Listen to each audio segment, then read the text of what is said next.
balls do I go get in the hole? His throwing has been excellent at first base. He just turned himself into a really good first baseman. Yep. And again, in the minors, he mainly was playing second and third.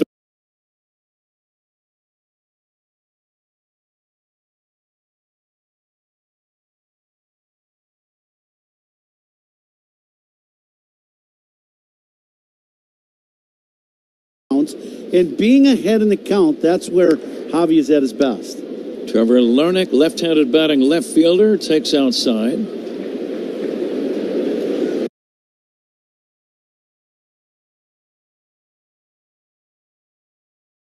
Here's a swing and a pop fly shallow center. Racing in, Crow Armstrong makes a sliding catch. Throws to first too late. Excellent catch by Pete Crow Armstrong. The speedy young center fielder ran in. The wind was pulling it back toward the infield. He had to slide and make a very difficult catch. Dansby Swanson bailed out to avoid a collision, so Dansby did a good job. Nice play by Crow Armstrong. Yeah, I like that he was very aggressive coming in the whole time. And the other thing that's important for all Cubs infielders today is being aggressive going out to the ball. With that wind blowing in hard, you know as the ball starts coming down, it's going to be blowing back in towards the infield. Dansby was aggressive, but Pete made a nice play. Matt Wallner, the designated hitter, steps in to follow up on your comment there, Ron. As a hitter, if you've been used to playing in games where the wind is blowing out and now it's blowing in for today, what adjustments do you have to make? I just think you try to keep the ball out of the air. You know, I mean, you have to really blast one to hit one out of here. We saw that yesterday. You know, a couple home runs that were hit on a normal day without the wind blowing in like it was, the balls end up in the street. Instead, they ended up in a basket. Wallner lines one to right center. Trouble in the gap up against the wall. Armstrong gets it back in. Being waved as the runner Larnach, and he will score. It's an RBI double for Matt Wallner. It one-hopped the barrier out near the 368 marker. I thought the Cubs might have a shot at Larnach, but they did not. Well, what happens, Pete does a great job of getting to this ball. It hits the garage door, bounces to him, and he bare hands it. And then he just turns around and fires at the cutoff men, but he overshoots the cutoff guys. And it's a double cutoff with Horner and Dansby, but he overshoots them. And Tommy Watkins, the third base coach, once he sees that ball is going to go over them, he sends the runner and the run scores. Twins lead 1-0. RBI number 15 for Matt Wallner. So the base on balls comes back to bite Javier Assad. Ryan Jeffers, right-handed batting catcher, will take a strike in the count 1-1. It was a very hard hit ball by Wallner. A clothesline that one-hopped the wall out in right center. Fans still filing in. Swing and a miss in the count 1-2. For the first time in several games, there are actually some empty seats in the upper deck as the game gets underway. Boy, it's just a gorgeous day here at Wrigley. If you're around the area, you couldn't draw up much better day than you get today here at the Friendly Confines. Nice little breeze blowing, 76 degrees. After you live here for a long time, Ron, I don't have to tell you, being a native, you learn to really appreciate these days in August and into September, because you know they are numbered. Now the 1-2 hit off the hands on the ground is short. Swanson will throw to first to get him. The Twins get a run on a hit, lead one after a half inning. Minnesota 1, Cubs coming up. This is The Score in the Southwest Airlines Cubs Radio Network. Talking Cubs Monday through Friday with Bernstein and Holmes, 10 a.m. to 2 on The Score.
Trash bags of the Chicago Cubs. Hefty, ultra-strong trash bags resist rips, tears, and leaks. Strength that's anything but ordinary. Hefty, hefty, hefty.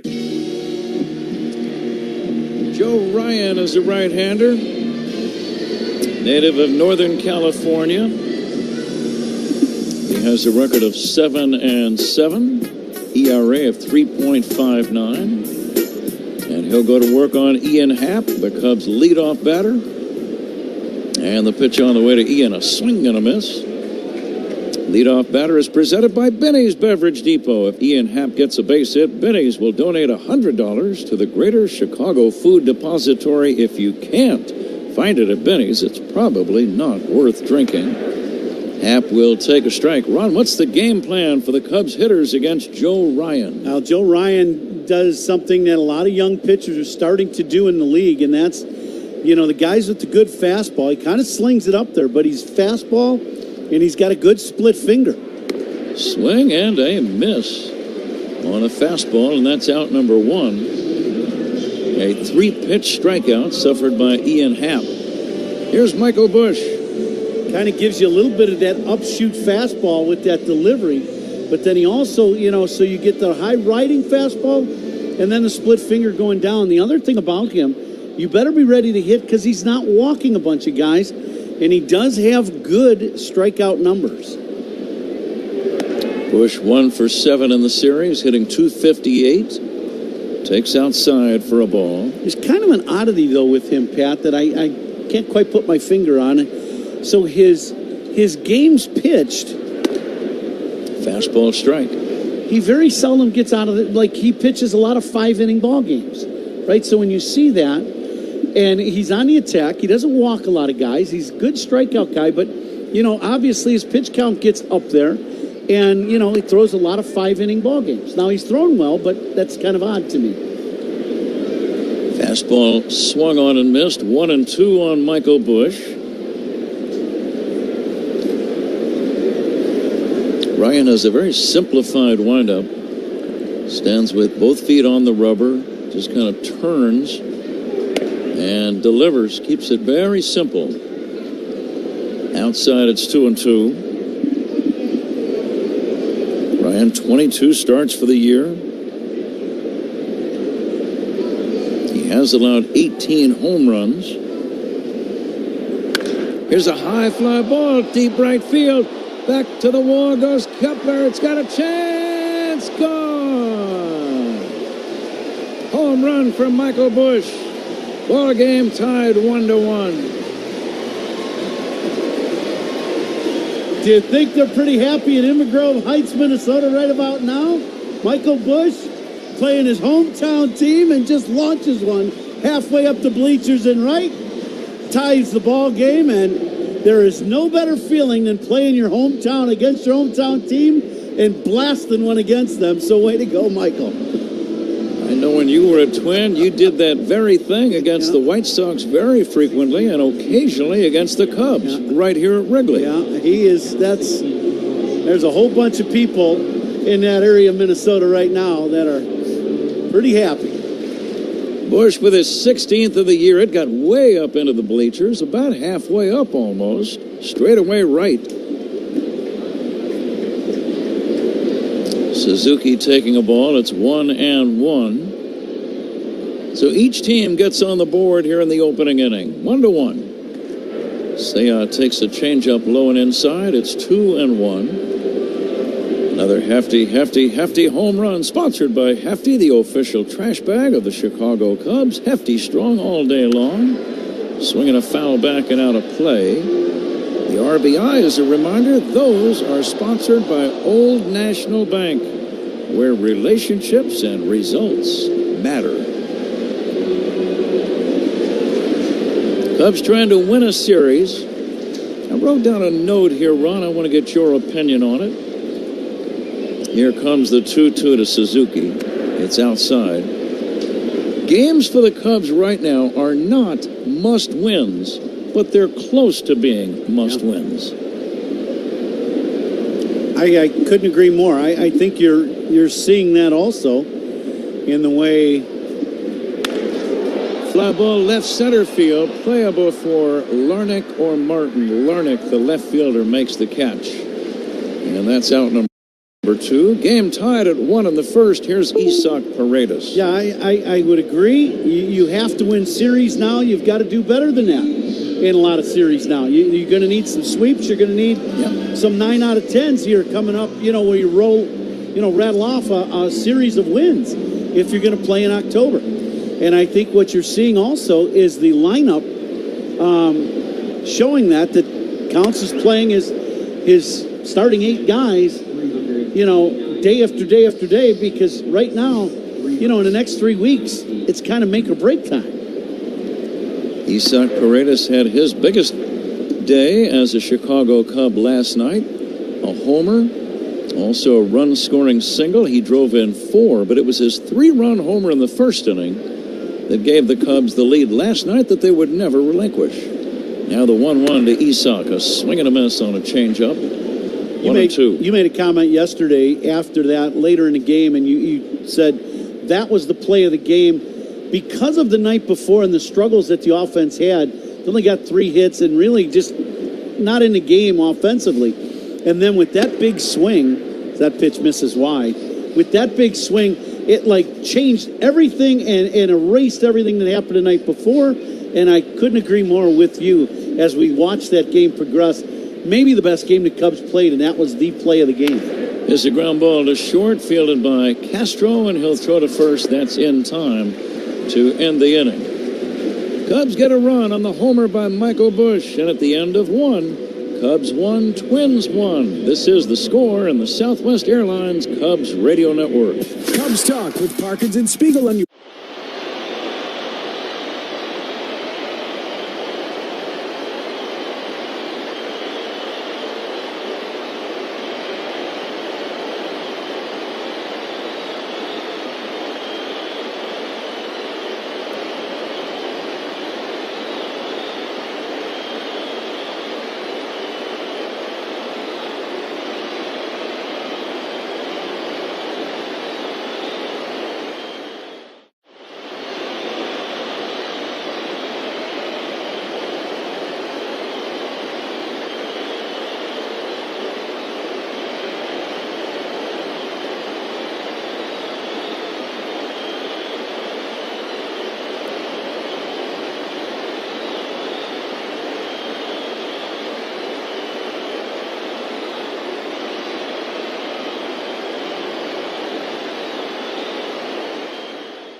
Twins tied at 1 after 1. The first inning was powered by Invesco QQQ. Tomorrow's innovation awaits with Invesco QQQ. Let's rethink possibility. Invesco Distributors Incorporated. Carlos Santana will lead off the inning. He will take an off-speed pitch for a strike from Javier Assad. Santana, 14 home runs for the veteran. Swings and misses, and an off-speed pitch, 0-2. Getting back to the first inning homer last night by Isaac Paredes. There's something also, Ron, when you have one of your aces on the mound, and the Cubs had Shota Imanaga. Here's a base hit up the middle for Carlos Santana.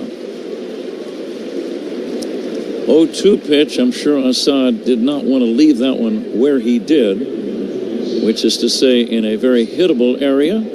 And it's a leadoff single, and here's Max Kepler. But when you've got one of your aces on the mound and you take a 3-0 lead in the first inning, everyone in the ballpark feels good about it. Yeah, there's no doubt. You feel like, okay, boys, we just got to play a good game, and this is a W.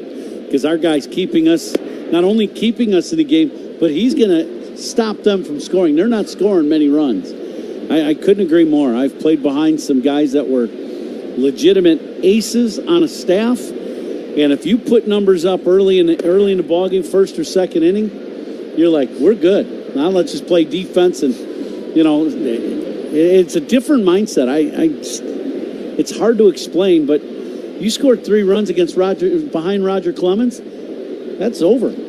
See, not only do you feel it, the guys on the other team, yes, they might not admit it, but they feel it too. Yep, absolutely. There is a fastball in there for a strike, 2-1. The Cubs, in games in which Shota Imanaga has started, are now 17-4. Here's the set. And the 2-1 from Javier Assad, a swing and a miss. Good change of pace, 2-2. I think playing behind Kerry Wood, we had that feeling. Woody, you'd knock in some runs early in the ball game, first or second, go up 2-0, 3-0. You're like, he's going to punch out 15 of their guys. We got this game. For a while, Mark Pryor, the same thing. Mm-hmm. And then, of course, with Carlos Zambrano and Ted Lilly and Ryan Dempster, you had some excellent pitchers on the same staff, 2007 and 8. Here's a pitch down low. And the World Series team, John Lester, Jake Arrieta, and Kyle Hendricks. That's one of the best threesomes I can even think of, not just for the Cubs, but any team in the last quarter of a century. Swinging a foul out of play, and there have been some good ones, I know. Mm-hmm. How about Santana taking off from first base? He is not known as a runner, but Marco Baldelli, the wind blowing in, knowing that, runs could be somewhat tough to come by, and getting some motion at first base. Max Kepler. I'm sorry, Ron. Max Kepler lines one to right. That's a fair ball. Running with the pitch was Santana. He will motor to third on a long single by Max Kepler. A liner just over the outstretched, leaping effort by Bush at first. And it landed fair by less than a foot. Santana to third, men at the corners, nobody out, and the batter, Austin Martin, in a 1-1 game in the second inning. And the Cubs catch a break on this, because if this goes down the line about another 5 feet and misses the sidewall that goes out from the dugout and gets down towards the corner, it's at least a double, if not a triple, and a run would score. Infield back, first and third. Assad curveball outside to Martin. Martin with 1 home run, 10 RBIs, hitting .233. It's a back-to-back singles by the Twins, Santana and Kepler. Assad could use a strikeout right about now. There's a pitch in there for a strike, 1-1. Not only is Assad making his first ever appearance against the Twins, there was only one player, and that was Santana, who had 1 at-bat against him, and that's it. Nobody else had even seen him in the big leagues. So both hitters and pitchers are learning about their opponents. I have to think that's advantage pitcher when I see that. The 1-1 now to Martin. It's outside, 2-1. How many times did you need to see a pitcher generally, on the average, before you felt like, okay, I know what he throws, I know how hard he throws, I know the movement, I know the off-speed stuff. There's the 2-1. Inside for a ball, 3-1. At least a few times, right? 7 or 8. Yeah, maybe? I would say, yeah. And to really get a good feel. And, then there are times where, back then the schedule was different, where you played your own division a lot. So you could at least, hear about what the guy's doing regularly. But a day like today, American League team facing, Assad, they haven't seen that's definitely advantage, Howie. Fastball strike. Martin not aggressive on that 3-1 pitch that was right down the middle. Let's keep an eye on the runner, Kepler, at first. He's got his lead, and now time called. Double plays turned by the Cubs today, and they could use one right now. Sponsored by Nissan. They make cars that thrill. experience the thrill for yourself today in Nissan. Kepler not running. Here's the little pop fly. It's going to be caught by Nico Horner at second base. Runners have to hold. And that's out number one. Martin got jammed. Good pitch by Assad right in on the thumbs. And the batter is Brooks Lee. And a second inning sponsored by Southwest Airlines. Remember, on Southwest, 2 bags fly free. 2 bags fly free. I had that written down because you've been telling me pretty much every day. I just don't want you to forget. I've got it locked in. Brooks Lee waiting. He's a left-handed hitter. Cubs middle infielders stay back. Paredes, the third baseman, even with the bag. Bush, of course, holding the runner Kepler at first. Game tied at 1, second inning. Right now, one hopper to Nico or Dansby would be ideal. First pitch missing down low. It's actually the second pitch. It's now 2-0. First inning powered by Invesco QQQ. Tomorrow's innovation awaits with Invesco QQQ. Let's rethink possibility. Invesco Distributors Incorporated. There's a pickoff throw to third, and the ball bounces away. Down to second will go Kepler, holding at third Santana. The throw by Bethencourt hit, I believe, the back of the runner. Santana diving back into third. Cubs kind of caught a break run. That ball could have ended up down the left field line. Yeah, this throw is right into the back of Santana, right over the bag, and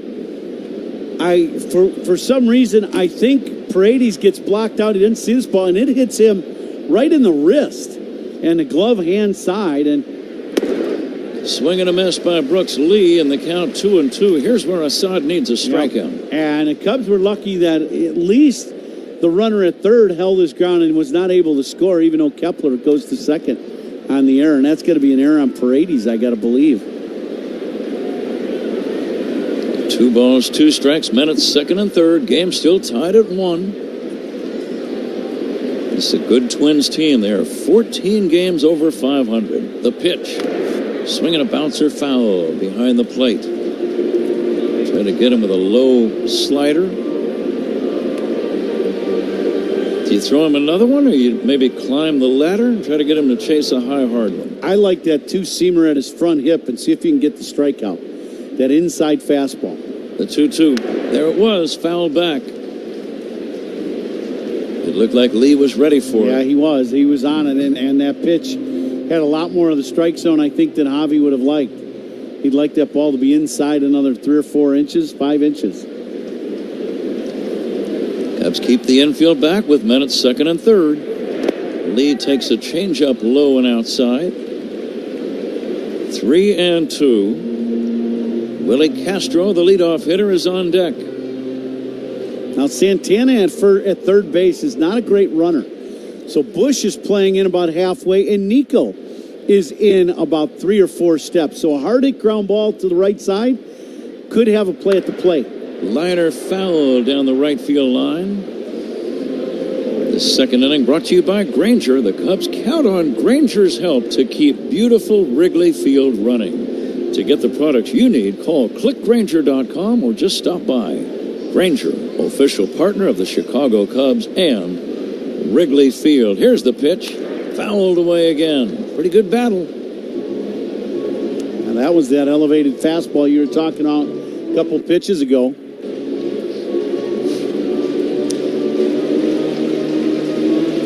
See if he goes now back down to that slider down and in. See if he can get Lee to either swing over the top of it or hit a one-hopper to Bush. And the 3-2 on the way. Fouled away again. This is one of those at-bats, Ron, where you expect almost every hitter to be aggressive. It's an RBI spot. Yeah. You got the infield back, you got one away, and teammates at second and third. Yeah, you want to put this ball in play, that's for sure. Lee is giving Javi a very good battle. This is a good little tug-of-war going on here. Now the 3-2.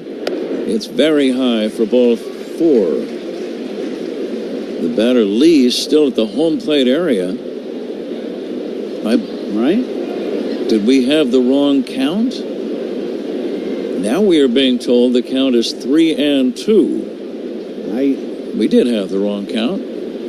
Here comes the payoff pitch. Lined foul down the right field line. Either that or some new rules have been instituted in baseball since the start of the game. Let me check my phone. I didn't get that memo. I did not either. Yeah. It would have been rather inconsiderate of them to do it right during a ball game. A couple notifications from MLB, but it's, the red lights aren't going off saying rule change. Here's a swing and a pop-up foul and out of play. So you've seen that before. It sounds like that was the voice of experience. Well, yeah. I whenever I get that thing pop up on my phone and it says MLB, I take a peek just to make sure they haven't changed it to 4 outs or something different. But that hadn't happened so far. I always check to see that they haven't changed broadcasters. Here's the stretch. And the 3-2 hit softly up the middle. Backhanded by Horner. Has to go to first. Does. In time, a run scores on the play. And the Twins lead 2-1. Kepler goes to third as Santana scores. That soft liner right back through the box. Javier got a glove on it. Had he caught it, it probably would have been a double play, but he could not snag it. Score that one 1-4-3, the RBI for Lee. Tommy Hottovy out to see about Javier Assad. Yeah, it's a little unfortunate for Assad. You battle and you make a nice pitch with that slider up and in. And Lee did a good job of, just getting on top of it, not popping it up.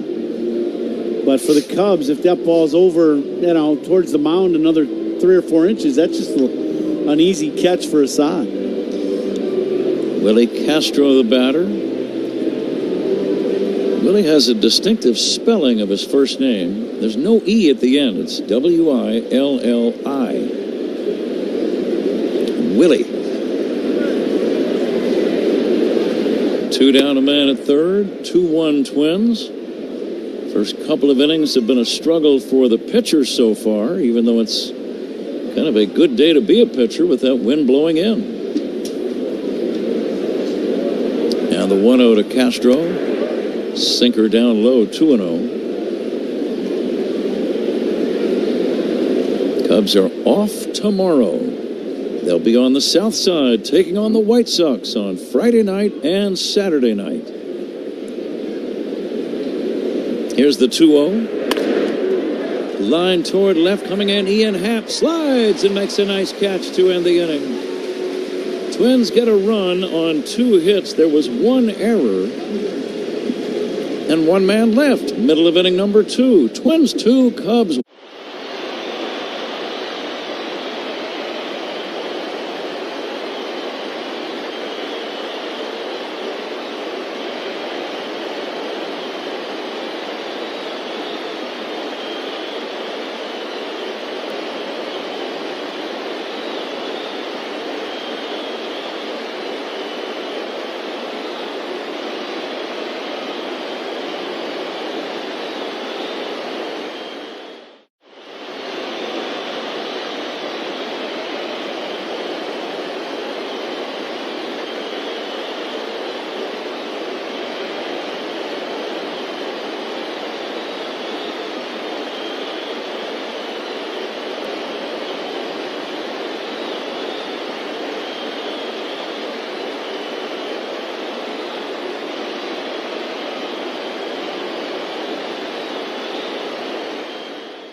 Your donations will have a chance to get you Cubs tickets, experiences, and memorabilia as well. 100% of the money raised will go towards cancer research. If you or your company would like to get involved, email us at 670radiothon@gmail.com. Take the short drive north and visit your one-stop shop for everything Subaru. Ziegler Subaru of Kenosha. Shop online at ZieglerSubaruKenosha.com. Sunday, August 25th, Luke Bryan returns to Wrigley Field and will feature special guests Bailey Zimmerman, Tracy Lawrence, and Chase Beckham. Purchase your tickets today at cubs.com/concerts. Pat? All right, Zach, let's see if the Cubs can answer right back. Trailing by a run as we go to the bottom of the second inning. Mike Tauchman will take the first pitch high from Joe Ryan. Tauchman, Horner, and Swanson against the Twins right-hander. 1-0 pitch missing inside, ball 2.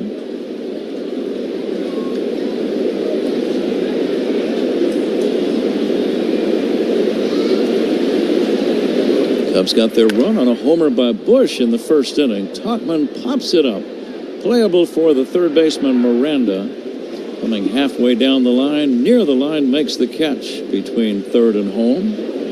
And that's out number 1, and here's Nico Horner. And so far, we see Ryan a very good fastball. Haven't really seen the split become a factor yet. But that kind of three-quarter delivery upshoot fastball, we've seen that, and it's a good one. The only person that squared it up is Michael Bush. He had a long home run to right center. Horner 2 for 8 in this series. Let's see if Nico can crank up a rally. He takes a strike 0-1. Get some matchups for that game on Friday night on the south side. Next pitch swung on and missed, 0-2. Jamison Tyone against Garrett Crochet. That's the Friday night game. That starts at 7:10. Saturday night, an hour earlier, 6:15 start, Justin Steele against Chris Flexen. And the White Sox finally put an end to their miserable streak. There's a bouncer towards second, charging as Lee in a running throw to first.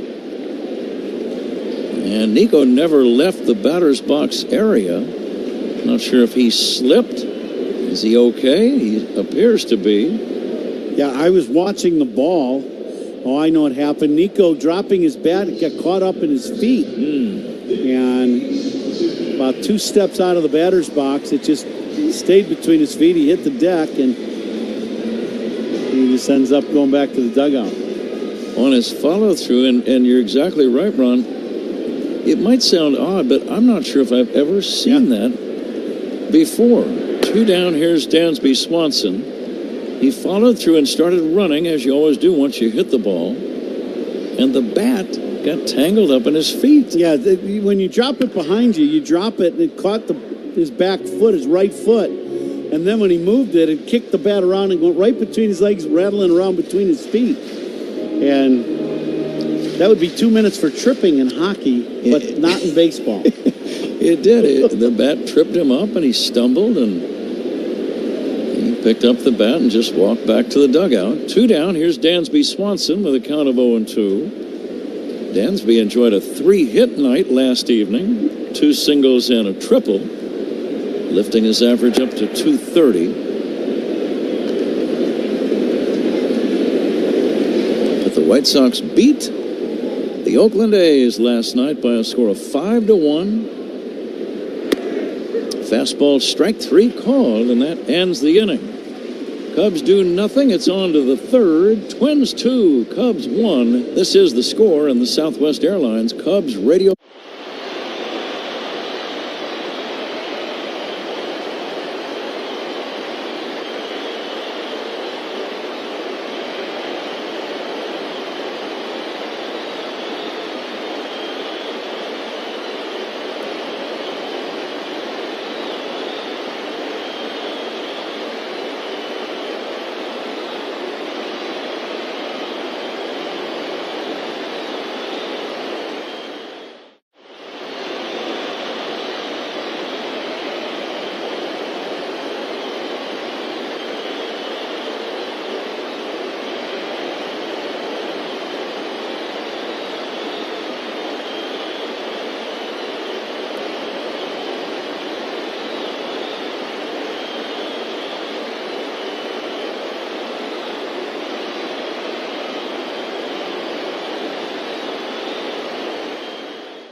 CUBS.com. We move on to the third inning. Trevor Larnach will lead things off from Minnesota. We welcome a guest, special guest, Danny Parkins of The Score, flagship radio station of the Chicago Cubs radio network. Danny, how are you today? Pat, it's an honor, as always. Thank you, sir. Well, how are you? Well, you've got a radiothon coming up on The Score. Here's a liner toward right center on the run. Tauchman makes the catch. Hard hit ball by Trevor Larnach. That's out number one. But tell us a little bit about the origin of the idea to have the radiothon. Yeah, so on August 15th, it'll be the second time that I've done this. Did it about 3 years ago to raise money to fund the construction of a grocery store on the west side of Chicago. And you guys were kind enough to help me promote that. And after that happened, I met with Crane Kenny, and we talked about ways that we could kind of bring the Cubs and the radiothon together. And my brother was unfortunately diagnosed with glioblastoma, which is terminal brain cancer. And he passed away last April. And Crane actually knew a few people in his life that had glioblastoma. And so we'll be raising money in partnership with the Cubs and Wrigley Field and Stand Up to Cancer, the terrific charity partner of Major League Baseball. I'll be broadcasting for 24 hours on the 15th to the 16th to hopefully raise $1 million and then some for cancer research. Wow. It's a tremendous gesture and event that is coming up. Your brother must have been around your age, which is to say way too young to leave. Here's a high pop fly playable for Bush on the right side. I take it you two are very close. Yeah, he's my older brother. Best man in his wedding. He was the best man in mine. He had 2 kids that were in high school when he was diagnosed, and it's so terrible and so cruel. Like one day he's healthy and vibrant, the next day he has headaches, and then the next day, there's a tumor the size of a peach in his brain, and our whole world changed. Matt Wallner gets hit by the pitch. It was an off-speed delivery. He takes his base.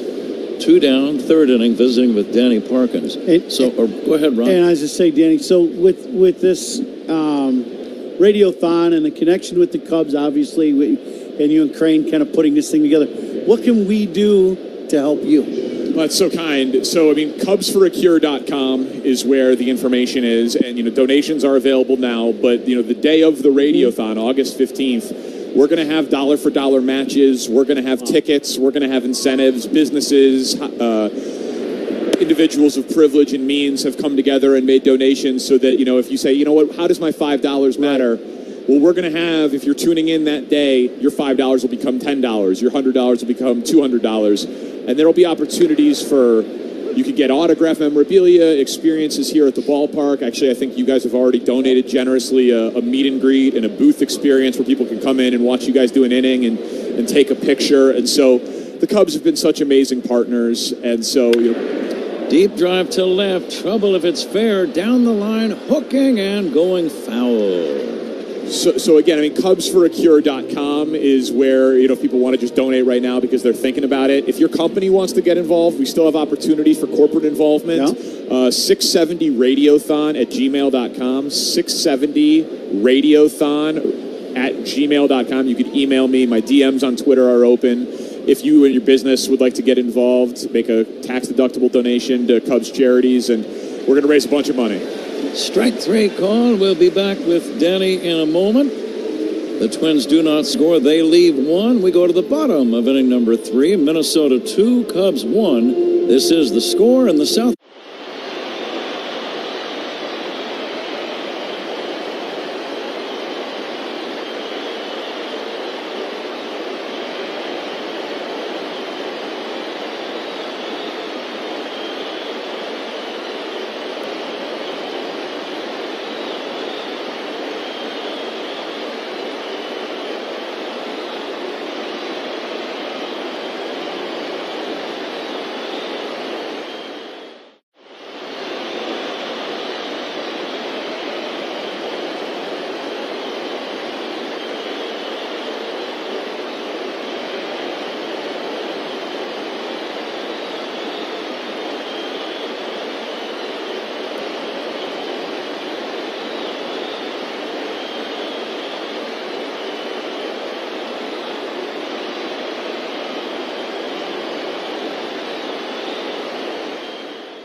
Apply at riverfront.com. Before we go to the bottom of the third, 10 seconds for station identification. This is The Score and the Southwest Airlines Cubs Radio Network. Talking Cubs and all of Chicago's teams. Mully and Haw, mornings 5:30 to 10 on The Score. WSCR Chicago, WBMX HD2 Chicago, and Odyssey Sports Station. Third inning sponsored in part by Stella Blue Coffee and Barstool Big Cat. We thank them for being the official coffee sponsors of Cubs Radio. As we move to the bottom of inning number 3, Pete Crow Armstrong swings and misses, and the count 0-1. And for someone who's planning a radiothon, Danny, I think we got to set you up with some delicious Stella Blue coffee. You might need it come radiothon. Yeah, you know, hour number 17, 18, 19 of consecutive talking and broadcasting. Little caffeine never hurt anybody. I think Electric Avenue, like right into the veins, is going to be what you need. Perfect. Let's do it. Let's get it going. Whatever gets me through the day. That's right, yeah. Stella Blue, Big Cat Blend, Electric Avenue, positive vibes, all kinds of great choices. We thank them for being the official coffee sponsor of Cubs Radio. You can pick up some Stella Blue coffee at Mariano's, Jewel, Pick and Save, the Metro Market, or order online at StellaBlueCoffee.com. Visiting with Danny Parkins of The Score, planning a radiothon to raise money for brain cancer research. And Danny, what are some of the things you're planning? And time called the pitcher Joe Ryan kind of walking around as if he's not feeling 100%, Ron. Yeah, he threw that pitch and walked right off the mound. Now he's kicking at the dirt, so something happened that wasn't very good. And instantly, he didn't even get the ball back from the catcher. I don't know if he pulled something. We're going to watch in our monitor again this pitch. And it just looked like, yeah, he waved out the trainer right away immediately. And I did not see it. The only thing that it looked like to me is he was unable to really finish his pitch. He's going to leave. Yeah. He is going to leave this ball game right now. So we're going to take a timeout. We will get a report perhaps soon from the Twins clubhouse regarding the exact nature of Joe Ryan's issue. We can tell you that pitching changes by the opposition, sponsored by Sloan, the official water efficiency partner of the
For luxury, visit genesisofelgonquin.com.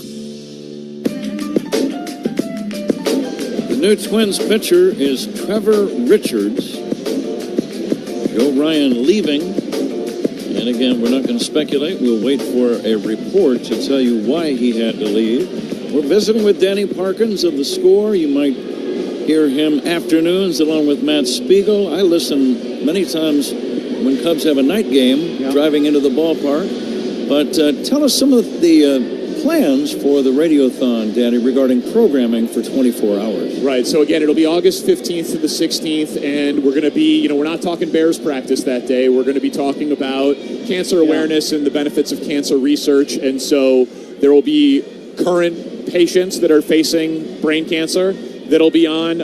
Doctors, including my brother's neuro-oncologist, is going to come on and talk about it. But then also, high-profile sports figures that have faced cancer. So Ryan Sandberg is going to be coming on.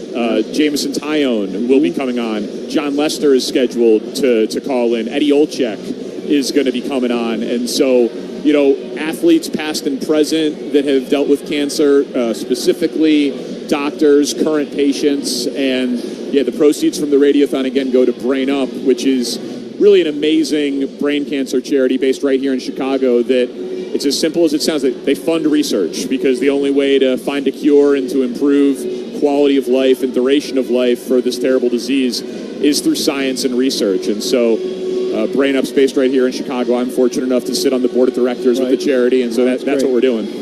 So, and you have a very interesting connection to the Chicago Cubs also. Yeah.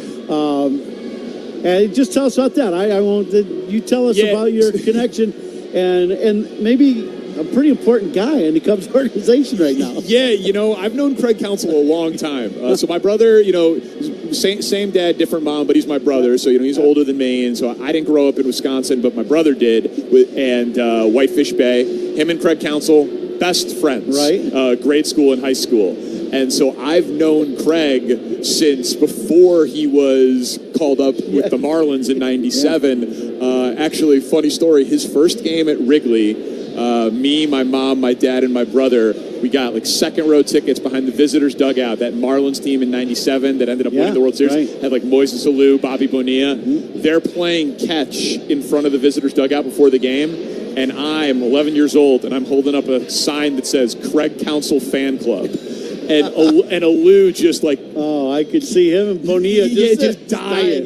Dying. How does this guy who just got called up have a fan club? And then, so I met them before going back to the bus afterwards, and they all signed my baseball as a kid. And I thought it was the coolest thing in the world that my brother's best friend was in the big leagues. And then it was. And it was. It was the coolest thing ever. Right. And so, actually, it's kind of funny, full circle thing. I mean, Craig comes on the show now every other week with me and speaks.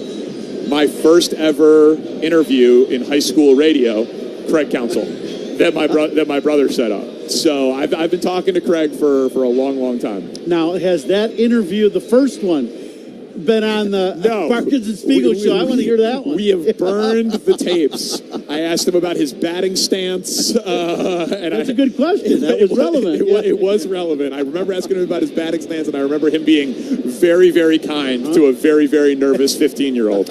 Trevor Richards is the new pitcher. Again, Joe Ryan leaving, walking off the mound. Some type of injury. We'll tell you what it is when we find out. Pete Crow Armstrong will take a breaking ball low from Trevor Richards for ball one. Richards spent part of this season with Toronto, now with Minnesota. Overall, 47 games. All but 2 of those out of the bullpen. Off-speed pitch down low in the count, 3-2. What does that do to a hitter, Ron, when you've been gearing up to face one guy and he leaves after a couple of innings, and now you're going to face a relatively unknown guy? Well, everything that you prepped for all day long just gets scrapped, and now you're, bullpen mode. Line drive base hit to right center by Pete Crow Armstrong.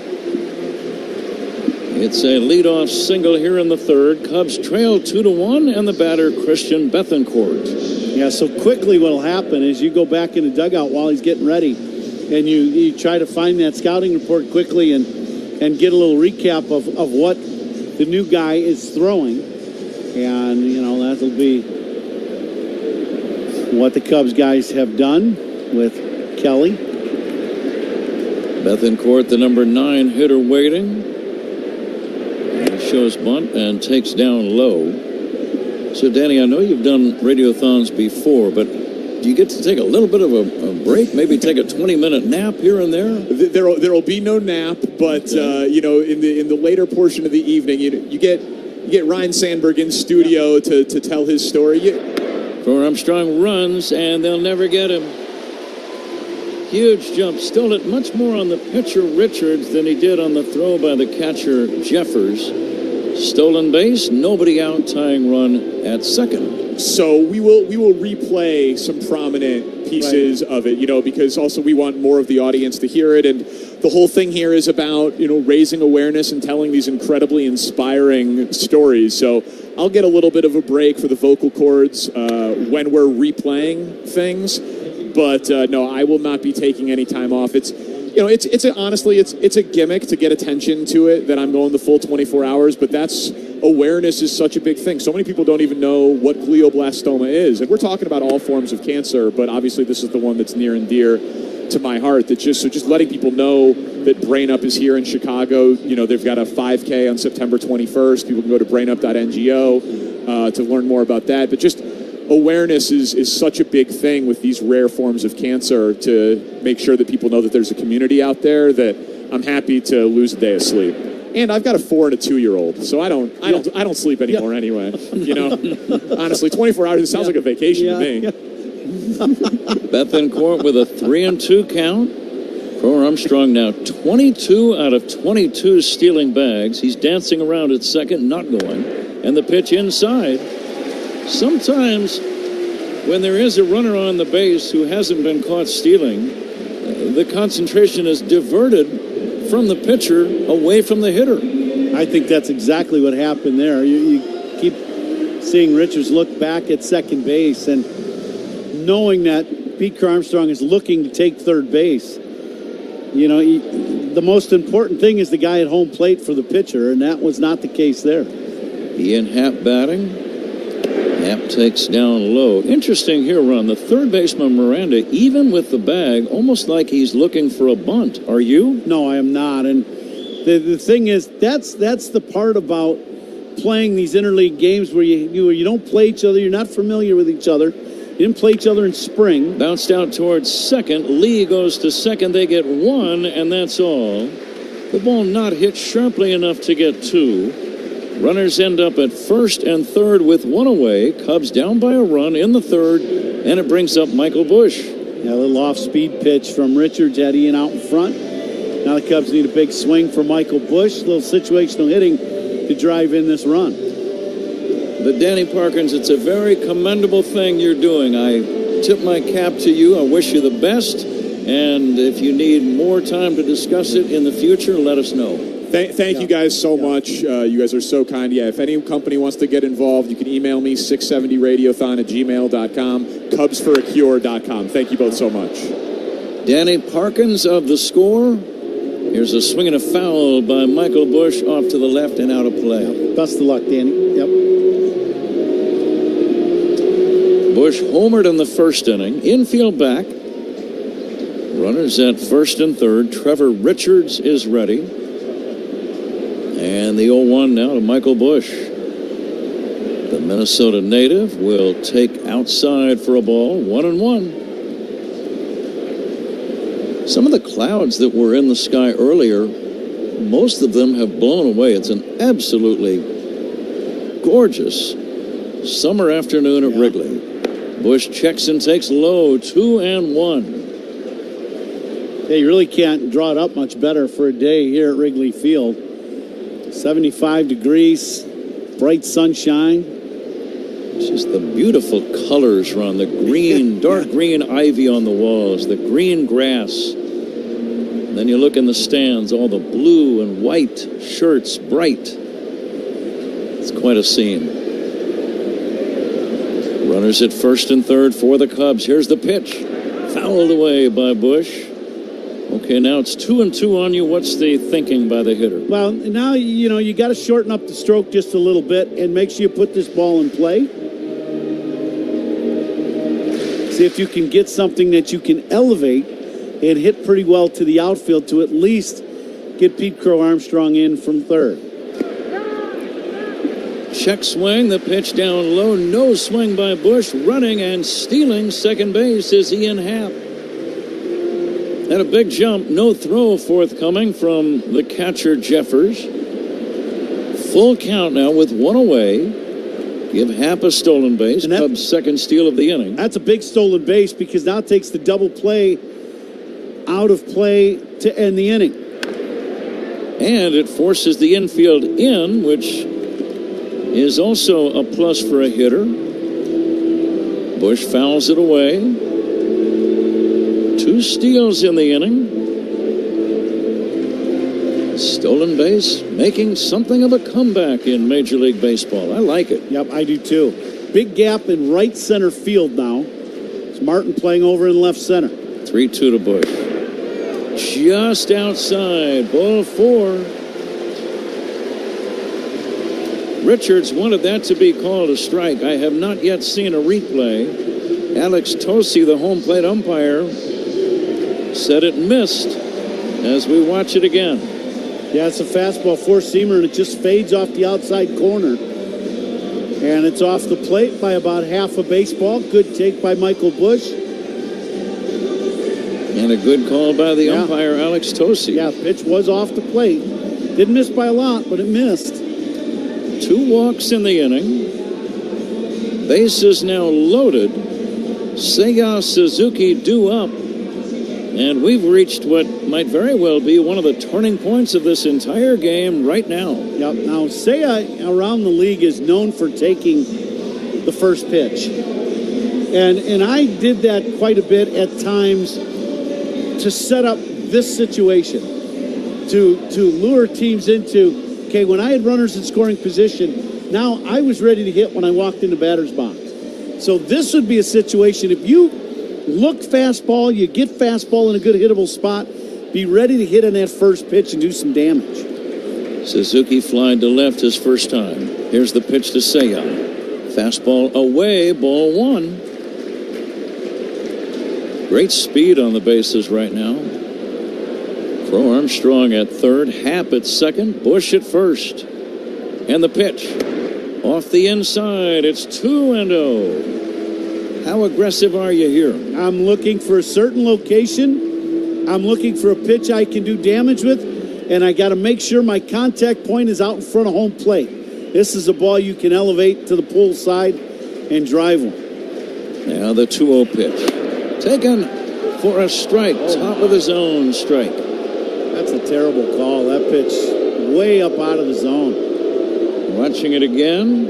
Oh, that's just not good. Yeah, that was very high. Changes the entire at bat. Now the 2-1. And that's outside for ball 3. 3-1. Infield back, outfield straight away and deep against Suzuki. Cubs trail 2-1, third inning. And the 3-1 pitch, swing and a miss. 3-2. Like I say, I got a fastball, 92 miles an hour, right down the middle at the knees. Big swing, swung through it. Runners ready to skedaddle. The pitch inside, ball 4. It forces in a run. This ball game is tied 2-2. Suzuki gets the run batted in with his 54th RBI. Still only 1 away, and Isak Paredes the batter, and now the game is tied. Yeah, that's just a 4-seam fastball. Richards cuts it loose, but doesn't quite finish it, and the ball just rides up and out of the zone. Twins keep the infield back. The pitch to Paredes is a strike.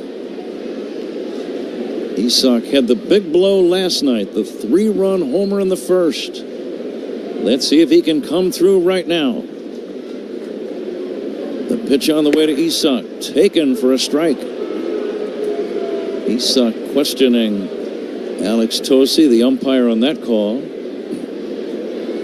You got to put it in play. 1 away, bags loaded, and the 0-2. Down low for a ball, 1-2.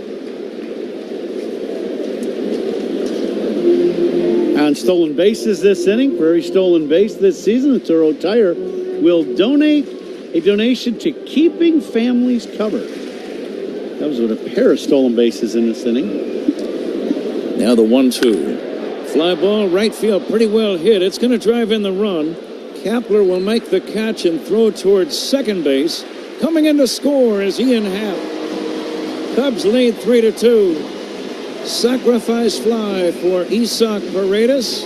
He went the other way, and I'm sure you commend him for that overall at-bat, Ron. Well, it's just a real professional at-bat. He got behind in the count right away, and now you give a little to get something, right? You're looking for that ball up and out over the plate that you can drive to the right center gap. And what does he do? He gets that breaking ball and just bangs it out there and drives in that run. That is a very professional at-bat by Paredes. Cubs with their first lead of the day. 3-2. We're in the third inning. On the play, Bush motored to third after the catch as Happ came in to score the go-ahead tally. Holding at first was Suzuki. Tauchman waiting for Trevor Richards. And the first pitch, Mike takes inside for a ball. Bases on balls, and there have been 3 in the inning. Those are sponsored by North Shore Adult Diapers. Reassuringly strong protection for even the heaviest control problems. Tauchman takes a wild pitch. Talking about control problems, another run is in. And the Cubs have a 4-2 lead. A breaking ball that hit the dirt about 1.5 feet in front of the plate. No chance for Jeffers, the catcher. Advancing to second is Suzuki. Bush comes in to score. Cubs lead 4-2. Yes, sir. Very satisfied customer in the background. Visit NorthShore.com for those adult diapers. Tauchman swings and fouls it back. Sometimes, as a broadcaster, you say things that you never thought you would say. Yeah. But you do. That's how you get into the Hall of Fame.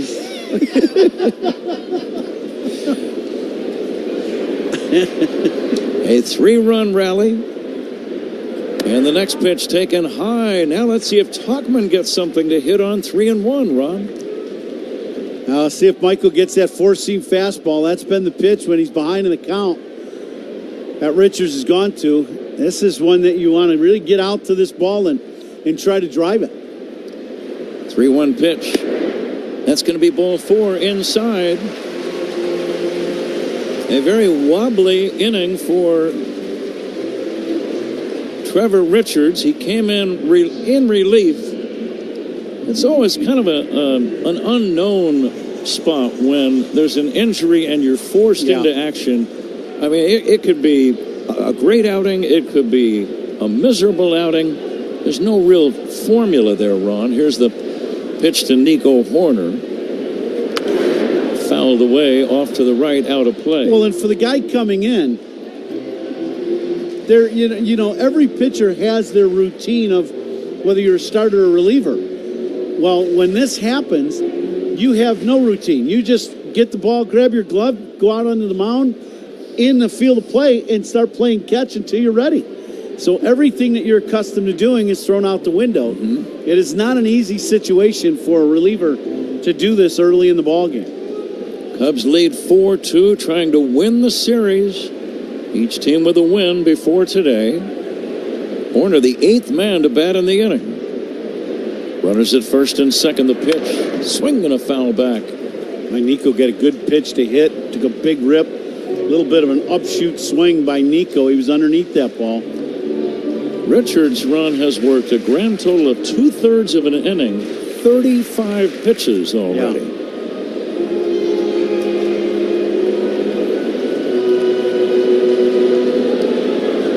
Suzuki away from second, Tauchman off of first. Horner waits for the 0-2. And Nico takes another wild pitch. More control problems. Runners advance to second and third. And now a base hit could really make this a big, big inning. Now this is a breaking ball that he throws and he spikes it. Just bounces it in front of home plate a good 2 to 3 feet. No chance for Jeffers to block this ball. It hits and bounces over him all the way to the screen. The pitch on the way to Nico, very high for ball 2. Activity already cranking up in the Twins bullpen. Cole Sands. Yeah, I can't imagine. This has got to be his last hitter. His release point now, he's all over the place with the release point. Warner fouls one away to stay alive.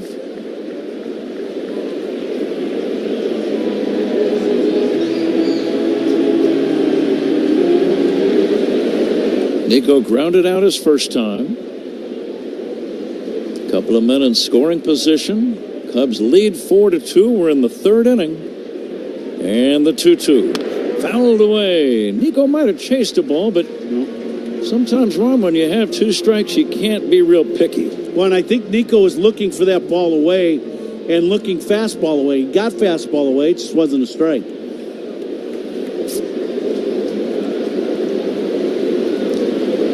Richards ready for the 2-2. Warner takes high, ball 3, 3-2. Boy, Cubs hitters doing a good job of laying off some fairly close pitches and just not chasing many pitches out of the zone. 40 pitches in 2/3 of an inning for Trevor Richards. The pitch, very high. Let's see if that brings a trip to the mound. It might very well be the case. The base on balls will load the bases. Rocco Baldelli, the manager, is heading to the mound, and let's see what he wants to do. Yeah, he I think going this to is ask the second for the trip. ball. Yeah, he's out. So there's another pitching change.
Swanson is on deck. Who's on deck is sponsored by On Deck. Need a small business loan fast? Apply today at OnDeck.com. Bottom of the third inning here at Wrigley Field. Cubs so far have scored 3 times in this frame. They lead Minnesota 4-2. The third inning is sponsored by Grainger, official partner of the Chicago Cubs and Wrigley Field. Call, click Grainger.com, or just stop by. And we're coming to you live all season long from the Invesco QQQ broadcast booth, proud ETF partner of the Chicago Cubs. Pat? Zach, thank you. Bases full of Cubs. Dansby Swanson, the 9th man to bat in the inning. Cubs have scored 3 in the inning and lead 4-2. Cole Sands, first pitch, is taken down low for ball 1. Sands, a right-hander, 42 games. He's done well. ERA of an even 3. Swanson, it's a ground ball to third. Glove cleanly by Miranda, and he throws to second in time for the out there. And that ends the inning. Miranda almost threw that ball into right center field, but a backhand catch by the second baseman, Lee, on the run. Tough play for Lee, but he made a very nice reception of the throw and stepped on the bag to end the inning. So the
site, check out their website, finishingchicago.com, your free resource to find quality finishing contractors. Proud partner of Cubs Radio, Illinois Bone and Joint Institute, a leader in comprehensive orthopedic care. Visit IBJI.com for locations.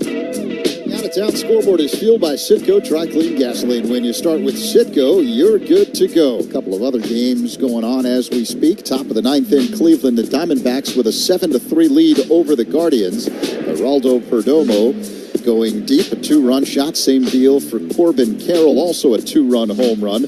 Middle four, it's the Astros leading the Rangers 2-0. Yordan Alvarez with a solo shot for Houston. Number 22 on the year for him.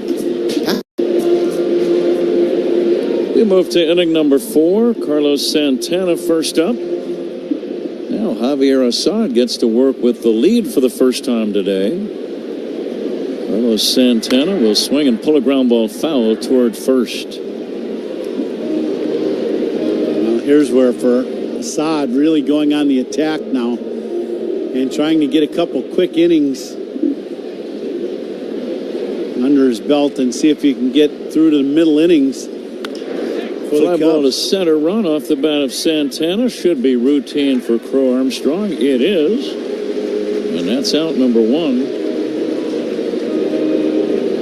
Nice two-seamer there. A little fading fastball away and just get Santana to loft one to center. We've talked about momentum, Ron, and now the Cubs have some after the 3-run rally, and how important that immediate half inning right after your rally is. Here's a liner foul down the right field line, out of play.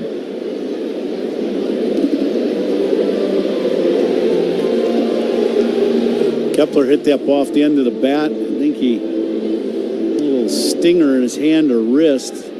So he still needs a little bit of time. I don't think he has his feeling in his top hand yet.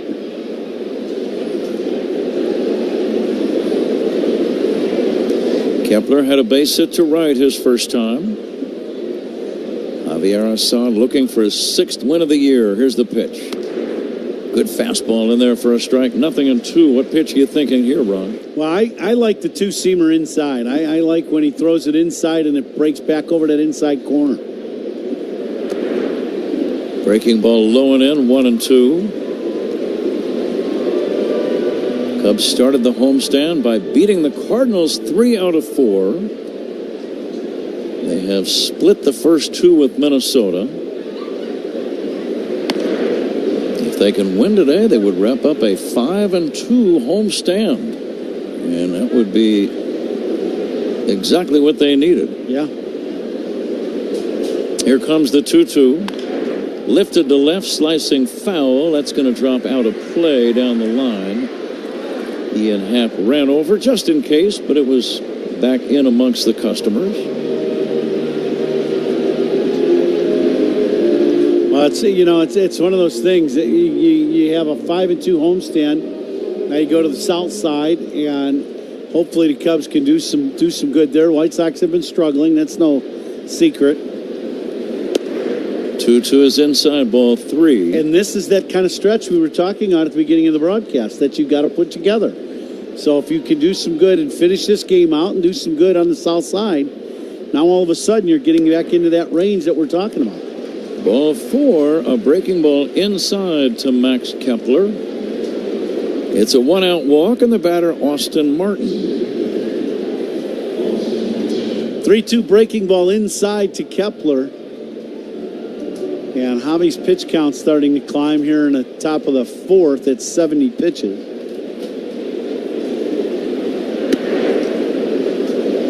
First pitch to Martin, a check swing. It's outside for ball 1.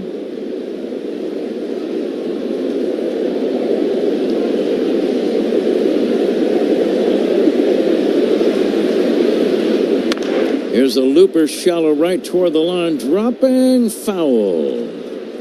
Untouched, and the count now a ball and a strike.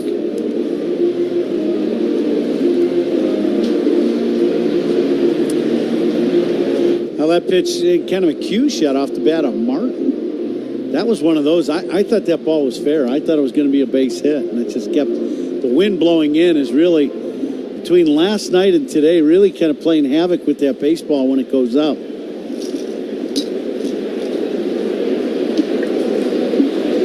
One ball, one strike. Here's the next offering. Ground ball toward a diving play by Swanson. Goes to second for one. Over to first, not in time. Fantastic play by Dansby Swanson, diving while flat on his chest. He was able to backhand the ball to second. About a 20-foot throw to Nico Horner, who barehanded and then rifled to first. They get the lead man and safe at first on the back end. But what a play. Can't do it any better than that. Dansby fully extended, laying out, fields this ball, flips it backhanded style to Nico, who barehands the throw and fires across. If it's anybody but Martin or one of the extremely fast guys, that's a double play. Brooks Lee, the batter. Dansby Swanson dove toward the middle, gloved it cleanly, and without any hesitation at all, just kind of casually made the backhanded throw while flat on his chest. It's just not a play you practice very often. Not at all. And it was a short toss, so Nico was able to barehand it on the force out. Here's a pop fly. This is going to be more of a routine play for Dansby Swanson. He makes the catch to end the inning. Minnesota does not score. We go to the bottom of the fourth inning. Cubs 4, Twins 2. This is the score and the Southwest Airlines Cubs Radio Network. Every home run and double play is called by Pat and Ron on the Chicago Cubs.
Development, Bobby Witt Jr. leading the majors in batting average, hitting and 103 RBIs as we begin the bottom half of the fourth inning. And guys, the fourth inning is sponsored by Wintrust, the exclusive home of Cubs checking. Pete Crow Armstrong first up, Zach. Thank you. Pete started that rally in the third with a single and then stole a bag. And the pitch on the way, hit in the air to center. Pretty well hit, but it's into the wind, and it will be caught by Martin about 2 feet shy of the warning track in deep center field. Yeah, that ball well struck by Pete Crow Armstrong. On a lot of days, that ball's got a chance of being a home run. Today, it's caught right in front of the track, in front of the 400-foot marker. One down here is Bethancourt. Getting back to Crow Armstrong run with a single and then a stolen base. Here's a bouncer foul by Bethancourt. It just seems like that many times will lead to a rally. Yep. Because it's disruptive to a pitcher and a catcher to have somebody stealing a bag on you. The crowd gets into it. It just seems to elevate a team when you've got a guy with great speed that can get on base and steal a bag to start an inning. Yeah, and I really do. I think that's exactly, at the end of the day, when Pete Crow Armstrong is on offense, that's going to be his thing, is being able to use his speed. Now, does that mean he's not going to be a good hitter? Not at all. Swinging a base hit fair, inside third, down the left field line. It's going to be an extra base hit for Christian Bethancourt. He motors into second. He is going to run toward third. I believe the ball either landed underneath the ivy. And now Bethancourt is going to round the bases, which is not a bad idea, but he will be sent back to second. Yeah. It's going to be a ground rule double. I could not see where the ball ended up in left, Ron. Could you? No, I could not. And I think, just because of Wrigley Field, no matter what happens, with the uniqueness of having Ivy in the outfield, that if the ball gets lodged at all and an outfielder throws his arms up, they just make it a double. Mm-hmm. There's no getting around it, and that's exactly what happened as the ball rolled into the Ivy, right underneath the 355 marker down that line. Larnick, the left fielder, held up both arms, as Ron said. It's a two-base hit. Here's Ian Happ batting. And Ian, batting left-handed, will take high. Each team with 3 hits. It feels like the Cubs have more than 3 hits, doesn't it? Yeah, well, they've had a lot of traffic on the bases all game long. The 1-0. And that's going to miss upstairs for a ball. And doubles by Cubs hitters, sponsored by Traffic Tech. Speaking of traffic, double up your business with Traffic Tech, the hardest working team in transport. Happ swings and misses. We've already talked about Stella Blue, as we thought that would be appropriate for Danny Parkins of the Score. Get a little during the radiothon. Yeah. Keep a little caffeine handy to make it through 24 hours.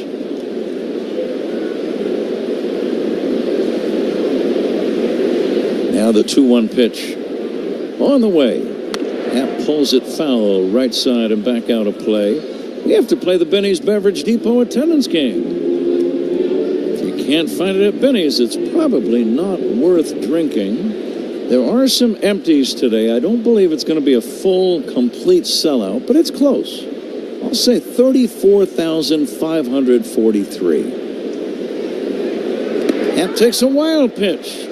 Third wild pitch of the day from the Twins staff. And down to third with only 1 away goes the runner, Christian Bethancourt.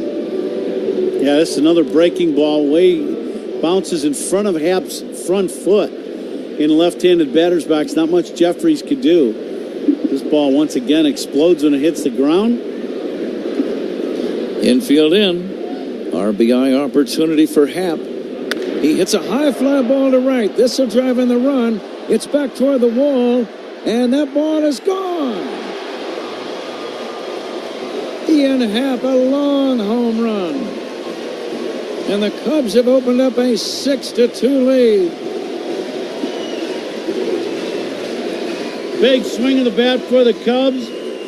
And as you said, Pat, it seems like they got more than 4 hits. But they have been swinging. They've had good at-bats, a lot of traffic. And Ian with a long home run, second home run of the day for the Cubs, as Michael Busch hit a long one, and now Ian down the line hits one just over the basket and right. Ian's 18th home run, his 63rd and 4th RBIs. And now the Cubs with a little breathing room at 6-2. That ball actually cleared that little auxiliary scoreboard in straightaway right. I knew it was going to get the run in. That was not a question. It was whether it would be gone and by how much. The ball got about halfway to the outfield, and I turned and looked at Ian, and he was trotting up the line. He knew he got it. Busch pulls the bouncer foul. It's just, the wind blowing in as hard as it is. You got to take a second, especially with the balls hit right down the line, as deep as the lines are. here at Wrigley, 355, and down the right field line when that ball went out, 353. We often talk about the wind and how much it changes moment to moment, even within a minute. It can change by 10 to 15 miles an hour. Sometimes they don't call it the Windy City for nothing. Fastball is high, 2-2. It's not just our politics, right? But I often talk about that exact instant, Ron, at which you hit the ball. What's the wind doing in those 2 or 3 seconds after it leaves your bat? That's right. When I playing here, and you knew this, every inning you went out to the field, you looked at the scoreboard to see what the flags were doing. And I would do it every time I got to the on-deck circle. I would check the flags to see what they were doing. Bush takes outside for a ball. Well, we got a nice email from our great Cub fan in India. I believe he lives in Calcutta. Okay. And now the 3-2 pitch fouled. Spells his, well, he doesn't spell it. I'll just say his first name. Mahableshwar. Excuse me? Mahableshwar. Mahableshwar. It's a very popular name in Calcutta. Okay. And he's a big, big Cub fan. And he's happy the way the Cubs are playing of late as Bush swings and fouls it at the plate. Still 3-2. He stays busy. He's in the horse blanket business over in Calcutta. Really? Oh, that's very good. And he says there are other Cub fans there, and when they win, business picks up. I got it, yeah. So he's a happy camper. The old horse blankets.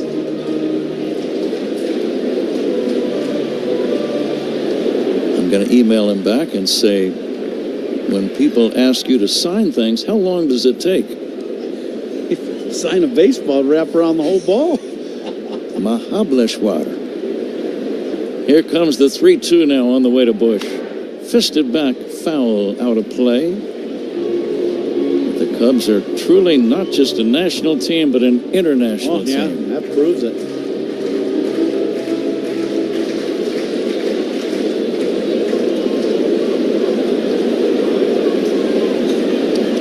And the 3-2 on the way. Bush pokes this one foul out of play. And Michael's had some good at-bats today. Long home run in the first. Excellent at-bat in third to get the walk and scored a run. So Michael's having a very nice day. Had a very nice day yesterday. It's great base running, some hits, good defense. 3-2 pitch swing and a miss. That's strike 3, out number 2. I remember emailing Mahableshwar back one time. I said, how much do you sell your horse blankets for? And he wrote back, he said, I will put this in English if I can.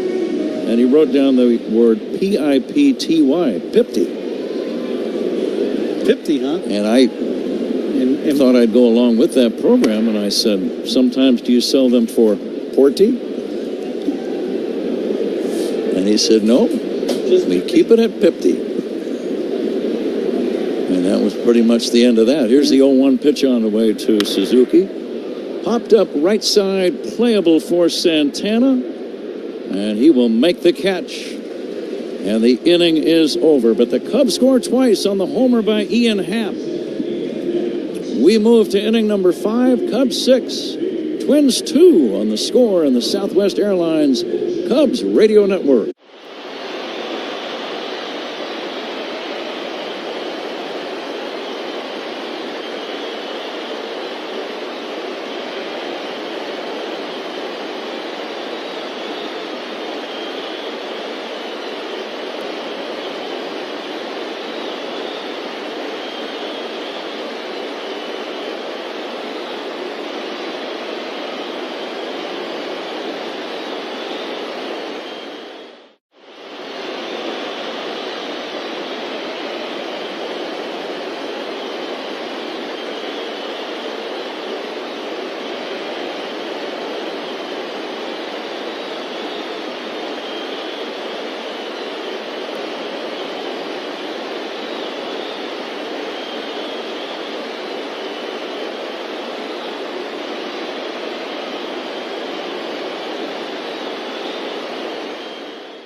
Mully and Haw talk Cubs baseball and Chicago sports every weekday morning from 5:30 to 10 on 670 The Score and the Odyssey app. Getting set for the top half of the fifth inning here at Wrigley Field. Cubs with a 6-2 lead over the Twins. It's the rubber game. And there's a new man on the mound for the Cubs. Veteran left-hander Drew Smyly takes over for the starter Javier Assad. The batter is Willi Castro, the shortstop, switch hitter batting from the right side now, and he looks at a strike from Smyly, one of those slow-moving knuckle curves that floats into the zone. 0-1 the count. Castro waits. The next pitch on the way is in the dirt. 1 ball, 1 strike. Pitching changes by the Cubs are sponsored by James Hardy Building Products, siding with the Cubs. Assad went 4 innings. Charged with 2 runs on 3 hits, 2 walks, and 1 strikeout. The pitch, Castro hits one in the air to center. Playable for Crow Armstrong, who comes in, angling toward right center. He makes the catch. And 1 away as Castro is retired. The first out is sponsored by Xfinity. Stream sports with Xfinity because it's only live once. So 1 away. Trevor Larnach will stand in. He's 0 for 1 with a walk and a run scored. Larnach, the left fielder, a left-handed batter. Smyly kicks and fires. Low and outside. 1-0 the count. A reminder, the pitch clock is powered by Work Zone Safety. Make sure you follow Work Zone signs. It's not a game. So 1-0 the count on Larnach. The next pitch is drilled to right, but playable for Suzuki, who makes the catch. He initially came in and then realized that was hit a little bit harder than he thought, so he backed up and made the play. 2 down. Now you got to like for Smyly coming in and getting 2 quick outs here in the top of the 5th inning. And once again, Assad done in because of his pitch count through 75 pitches today. Jose Miranda, the third baseman, at the plate. Hitting from the right side against the lefty, Smyly. And his first pitch is lined, fair ball down the left field line. It'll roll all the way to the wall. On his way to second base with a stand-up 2-out double, Jose Miranda. Well, as long as this ball stays in the ballpark, you're kind of good with it. You know, you get 2 quick outs if you're Smyly, and then you go, you know what, I'm going to be real aggressive and throw some strikes here. And Miranda knew that and took that fastball in the middle and hit a double, 1 hopper off the ivy in right or in left. And you stay right here. See if you can get a quick out here against Wallner and get out of this inning. Left-handed hitting DH. Wallner waits. Smyly deals, and his pitch is fouled out of play off to the left. 0-1 the count. Let's pause 10 seconds for stations to identify themselves on the score and the Southwest Airlines Cubs Radio Network. Cubs talk on the Bernstein and Holmes Show weekdays 10 a.m. to 2 on the score and the Southwest Airlines Cubs Radio Network. WSCR Chicago, WBMX HD2 Chicago, and Odyssey Sports Station. 6-2 Cubs here in the top half of the 5th inning. The pitch to Wallner is inside for a ball. A fastball that missed. 1-1 the count. The Twins have a man on second base in Miranda. 2 away. A couple of Cubs have gone deep today. Michael Busch, a solo shot. Ian Happ, a 2-run job. Now the 1-1. Wallner takes a strike. 1 ball and 2 strikes. Fastball. Almost belt high. Wallner had an RBI double in the first as the Twins struck first. He was hit by a pitch in the third. Lefty-lefty matchup, the pitch. Fisted foul out of play, second deck off to the left. 1-2 on Wallner. It's the Potawatomi Casino Hotel 5th inning. Light up your senses. Cubs trying to take this series from the Twins, one of the best teams in baseball this season. Here comes the 1-2. That's low and outside. 2 balls and 2 strikes. The Twins 63-49. They're a scrappy group. Yeah. You know, and they're missing 2 of the best players in this series. Have not played, but they have still battled pretty good. You see they have good at-bats. They're pretty quick, even though they don't steal a lot of bases. But they hit with some thunder. The 2-2. Wallner awkward looking, check swing. On appeal, that's a strike, says Phil Cuzzy. And it's strike 3. That ends the top half of the 5th inning. Miranda stranded.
the bench. Bosch Tools, what hard workers deserve. Alongside Ron Coomer, Zach Zaidman in for Pat, who will come back in the 6th inning. We're coming to you live all season long from the Invesco QQQ broadcast booth, proud ETF partner of the Chicago Cubs. Getting set for the bottom half of the 5th inning here at Wrigley Field. Cubs with a 6-2 lead over the Twins. Minnesota has a new man on the mound. Josh Winder, a right-hander, takes over. It's a good name for a pitcher, Winder, right? Yeah. Let's see if he winds up or pitches out of the stretch. As Isaac Paredes leads things off. First pitch. Check swing, foul ball. He's got the mini winder. That is accurate. 0-1 the count. Winder making just his 2nd appearance of the season. Here's the pitch. That's low. A slider that missed. 1-1 the count. Game number 36 in his big league career. He broke in 2022. He works on the extreme first base side of the rubber, and the pitch is low. So 2-1. Jeffers is going to be a little punchy. You remember the goalie in slap shot after he got the barrage of slap shots and he was punchy? Jeffers has blocked or been hit by pitches in the dirt a whole bunch today. Now the 2-1. Paredes fouls it away, out of play, off to the right. Every team has that happen. You get one of them days and the catcher's just getting beat up back there. Jeffers is having one of them days today for the Twins. I think they have an off day tomorrow, right? Yeah. Say you wanted to be a catcher, did you? Here comes the 2-2. Paredes chops one to third, fielded to his left. Miranda, throw to first in time. Paredes is retired, 1 away. A reminder that all opponent pitching changes are sponsored by Sloan, the official water efficiency partner of the Chicago Cubs and leader in smart water and commercial restroom solutions. Learn more at sloan.com.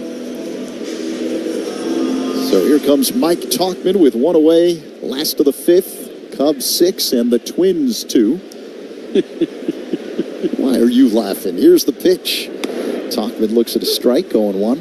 You know, Paul Zering doesn't miss a thing, so instantly he shows me a picture of the guys from Slapshot.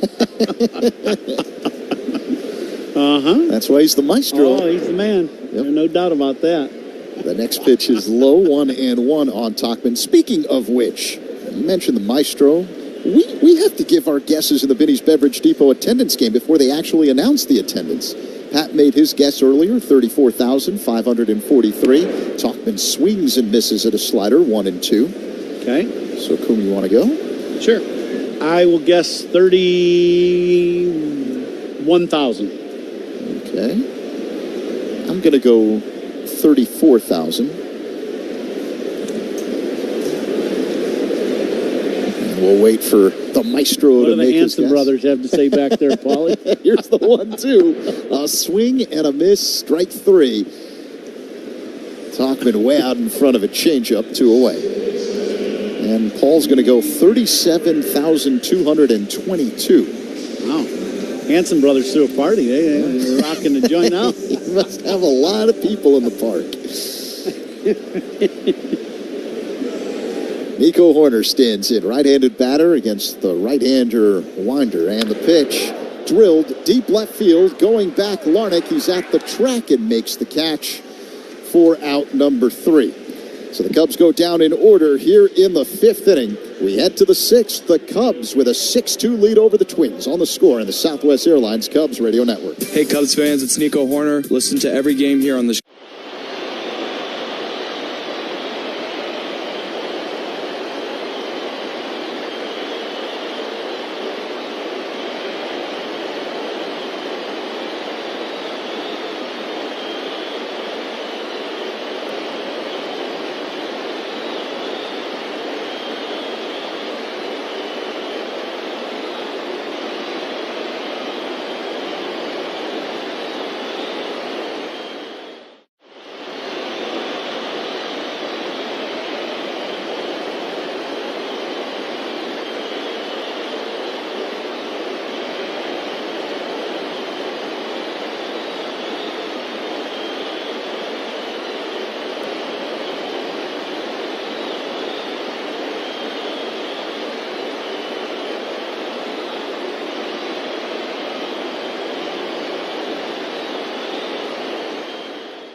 North Sheffield Avenue. Benjamin Moore, the official paint of Wrigley Field.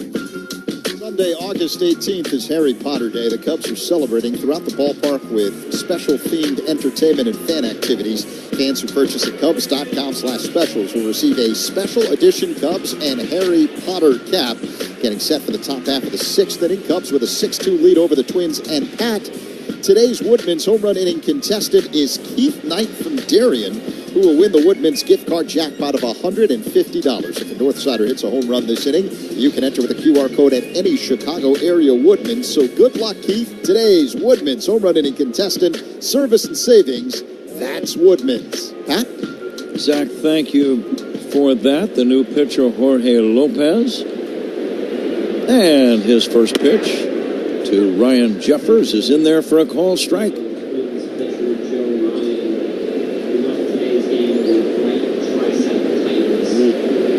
We're getting a report now on the reason why Joe Ryan, the Twins starting pitcher, had to leave the game, as Lopez misfires inside 1-1 on Ryan Jeffers. Zach Zaidman is going to have an update here momentarily. And that turned out to be a rather key development. Bounced over the mound near second. Horner is there. He playfully steps on the second base bag and throws to first in time. He figured the bag is there. I might as well give it a little stomp. Yeah. And then he threw to first. Look out towards the second base umpire like, hey, Tony, can we get a double play on this? Mm-hmm. Randazzo shook his head no. He figured, I am a second baseman, and there is the actual second base. Right. Let's just make it official. One down, and here's Carlos Santana. Inside. That's the second thing we've seen today involving Nico Horner that I'm not sure I've seen before. Getting your legs tangled up in the bat. Yeah. 2 minutes for tripping yourself. Maybe it was the Hanson brothers. See, Paulie was on it last inning. He knew. Here's a little dribbler to the third base side of the mound. Good play by Lopez, but his throw is offline, and it trickles into the dugout. It's a throwing error.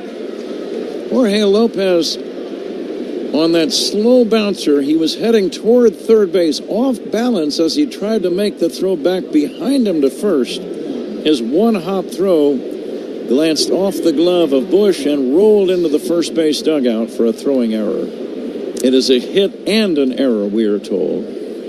Yeah, not much Michael Bush could do as his throw is into the runner and way up the first base line towards home plate. So nothing he can do, and it will be a base hit and an error on Lopez. So a man at second. The Cubs lead 6-2. One down, sixth inning. Max Kepler swings and misses. And guys, the word on Joe Ryan, the Twins starter who left with an injury in the third inning. The injury is a right triceps. They say it's tight. The 0-1 is in there for a strike. Yeah, he was pretty effective early in the game. And he knew it. It was that one pitch run where the injury occurred, and he immediately called for the trainer and the manager to come out and take a look at him, and seconds later he was walking off the field. Yeah, that's not a good thing. I hope for his sake and the Twins' sake that, it'll be a short-term thing. But it's always scary when a pitcher makes a delivery and instantly asks for the trainer. That's not a good sign. And, he's a really talented young guy. Just hope he's okay. Cubs on top 6-2. We're in the sixth inning with one away and a man at second. A ball and two strikes on Max Kepler. Here's the pitch. Swing and a miss. Strike three. Jorge Lopez gets the strikeout. Strikeouts by Cubs pitchers. Those are always brought to you by your Chicago and Northwest Indiana Hyundai dealers. Own every mile in a brand new Hyundai. 2 outs. Still a runner at second, and the batter, Austin Martin. Short lead by Santana at second. Martin swings and misses. Tried to check. Couldn't do it. Well, Lopez made some great pitches to Kepler. Fastball in, with great run to it, and then the last pitch to put him out on really nice changeup. And now this pitch, first pitch to Martin, and nasty. Same pitch, same result. A swing and a miss, an awkward-looking swing. You know when a lot of guys are having check swings and giving that crazy look to the umpire, and we see the ball in the zone, you know the guy's got great stuff today. He's got great movement on his pitches. It's 0-2. 2 outs in the inning. Jorge Lopez fires. The ball pulled foul past third. I always felt like I was in trouble. When I look back the umpire, like, there's no way that's a strike. And they give you that, Ron, it got a lot of the strike zone. And you went, uh-oh. That's trouble. Now the 0-2 from Lopez. The right-hander fires. Strike 3 called. He set him up with all the breaking stuff and then surprised him with a fastball to end the inning. Strikeouts by Cubs pitchers.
On availability. Take that short drive north for everything Subaru. Ziegler Subaru of Kenosha. Shop online at ZieglerSubaruKenosha.com. Hefty Trash Bags, the official trash bags of the Chicago Cubs. Hefty, ultra-strong trash bags resist rips, tears, and leaks. Strength that's anything but ordinary. Hefty, hefty, hefty.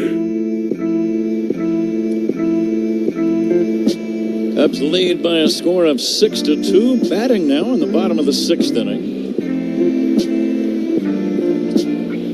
Right-hander Winder deals. Here's a pitch bounced wide of third, glove by Miranda, and the toss across in plenty of time. That's out number 1.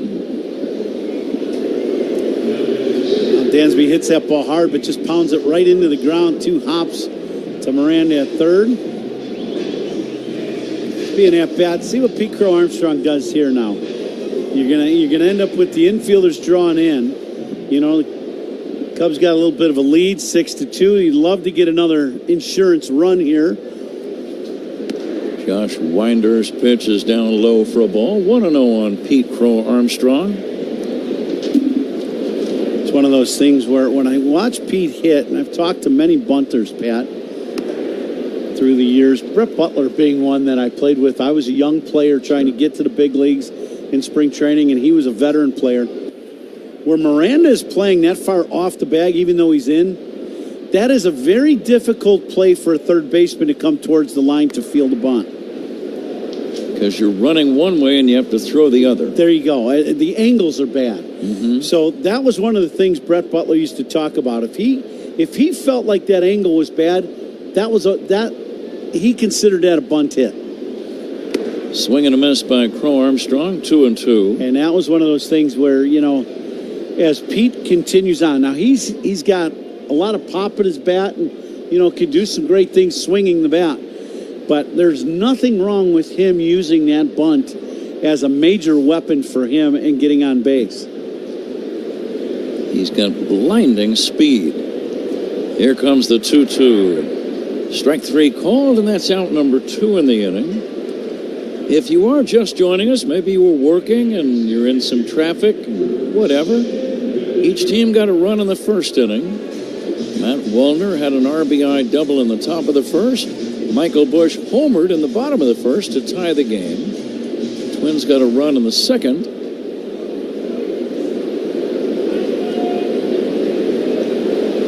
Here's the pitch on the way to Bethancourt. And that pitch is outside for a ball. The run scoring on a ground out. Cubs then got 3 in the third. That was the inning that the starter, Joe Ryan, left with the arm issue. Not much hitting in the inning. There were 5 walks and just 1 single, but the Cubs made 3 runs out of that deal. Here's a high fly ball, right side foul. Might be playable for Santana coming over, and it's out of play. Then Cubs then in the 4th inning scored 2 more on a home run by Ian Happ to right. Yeah, the 2 home runs the Cubs have hit by Busch and by Happ to right field. Right into the teeth of that wind, and both of them absolute blasts to right.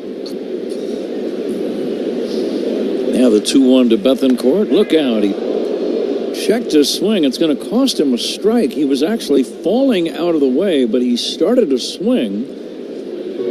And as he went down, run, and turned to his left, that's when he actually crossed the plate with the bat, I think. Yeah, that's absolutely correct. You're falling away because you started, and then the barrel of the bat keeps going around with your body, and it does cross the front plane of the plate. Swinging a foul out of play, 2-2. Who's done a good job for the Cubs since he's come over is Bethancourt. Yes. He has been excellent. Very good defensive catcher, great throwing arm. And we've seen him, throw the ball exceptionally well. And once again today now, he's gotten some big hits, but a walk and a double and a run scored. Swing and a miss ends the inning. Cubs don't score, and we go to inning number 7. Cubs 6, Twins 2.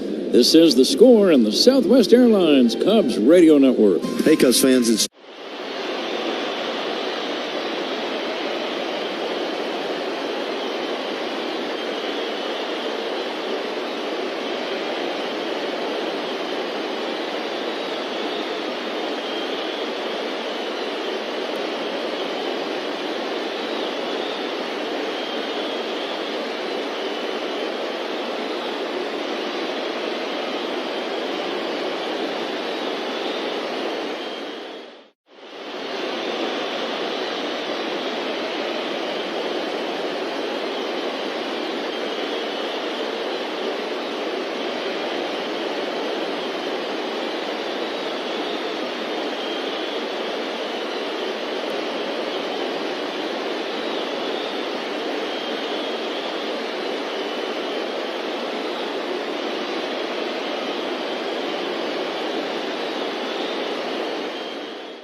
With former Cub and All-Star Ron Coomer, Pat Hughes at Wrigley, we thank you for joining us.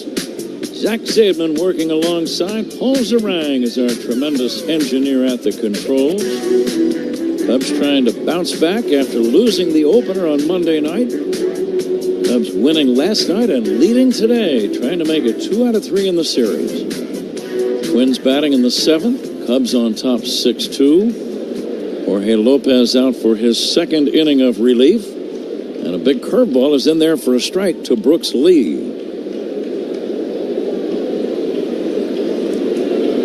Lee has grounded out and popped to short. Another strike, 0-2. Looking at some things that happened last night around the big leagues.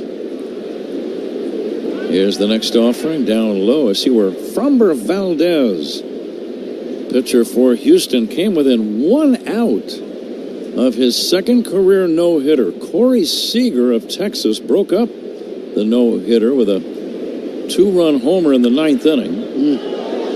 Houston still won the game 4-2.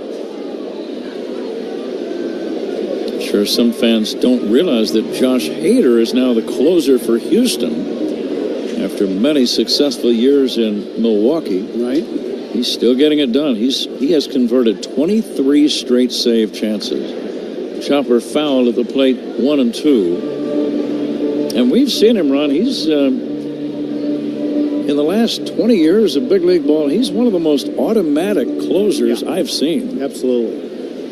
You know, and when you look at the league in general, you know, since the closer role has come into play.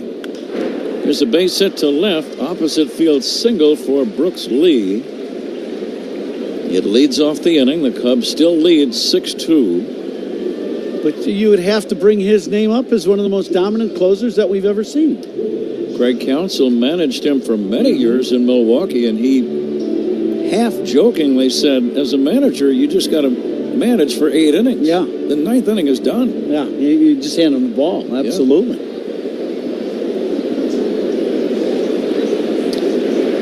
But Framber Valdez flirted with another no-hitter. There's a pitch in there for a strike.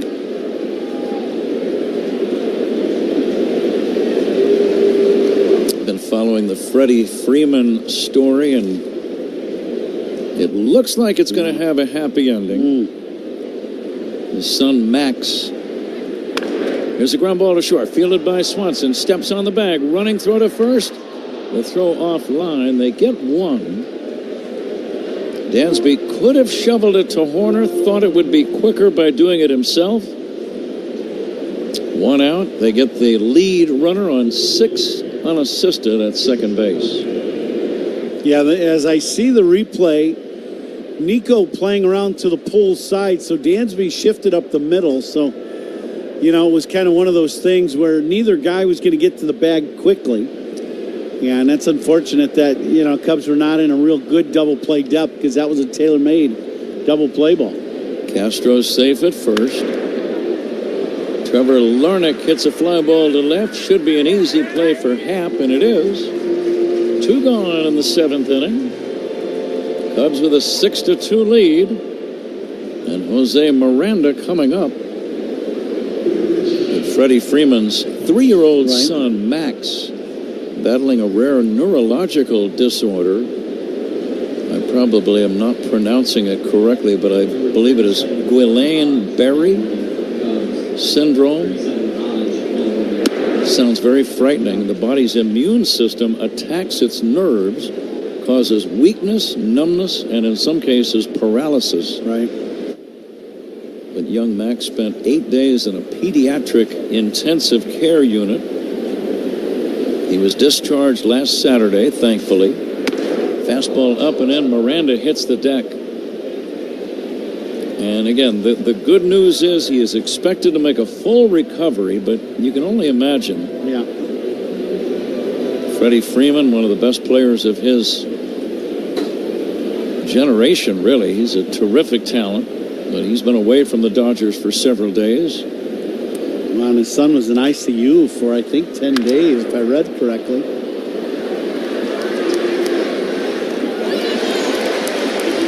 Here is a swing and a pop fly, and it's going to be caught, and that will end the inning. Twins do not score, leave a man on. We go to the bottom of the 7th inning. And it is time for the 7th inning stretch.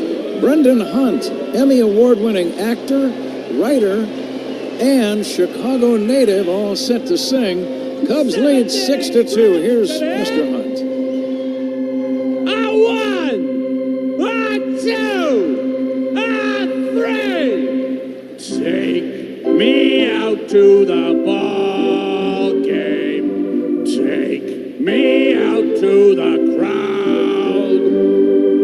Buy me some peanuts and Cracker Jack.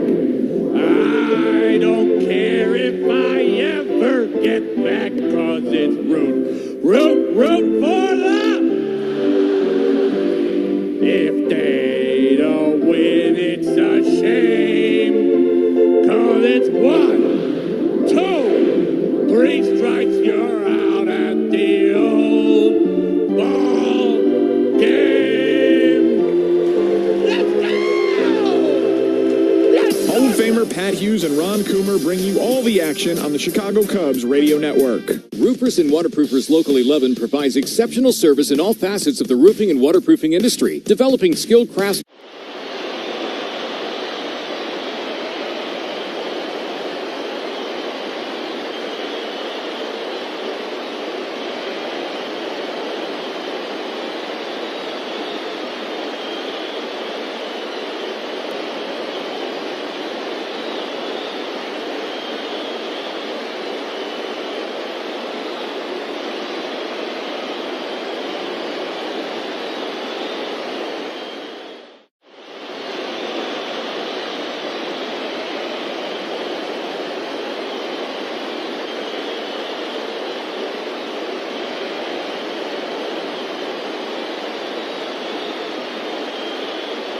Best years of delivering the best technology in cybersecurity, cloud, and managed IT. Access One. Visit access1it.com. Ian Happ, first up, the leadoff man today, has homered, hit into a fielder's choice, and struck out. His homer came with a man on back in the 4th inning. Now Josh Winder, big, strong right-hander, fires. 2 balls and 1 strike on Ian Happ. Michael Busch on deck, and then Seiya Suzuki. Here comes the 2-1. Fly ball, right field, playable for Kepler, and that's out number 1. The Cubs got 3 runs in the 3rd inning to turn this game around. They were down by a run. Seiya Suzuki walked to force in the tying run. Isaac Paredes then had a fly ball to right. The sacrifice fly gave the Cubs the lead. And then they added on with 2 more in the 4th inning on a homer by Ian Happ. There is a strike to Michael Busch. Busch with a homer and a walk and a foul out. Winder's pitch, just a little bit outside.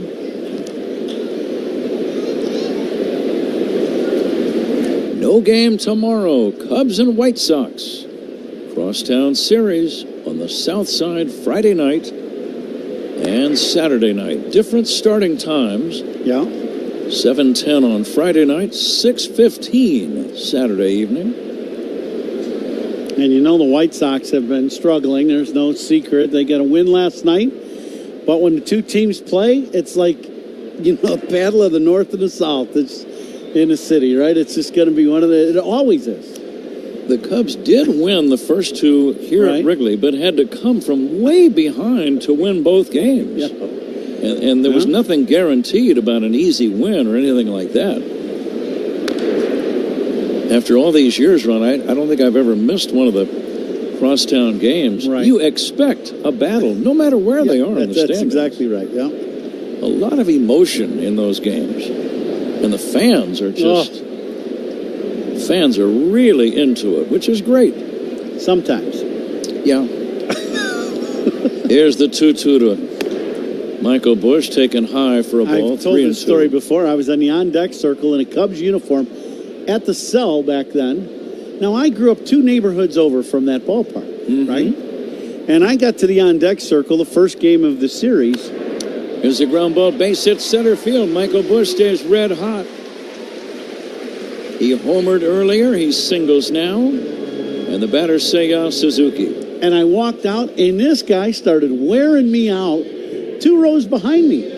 And I just turned around and I said, about me going to the north side, I go, you do know I grew up 2 miles from here, right? And all the people around him started laughing, and I'm like, we probably played Little League against each other, and he's wearing me out. Maybe, Ron, as Little Leaguers, you wore him out, and he never forgot it. Maybe. It could have been.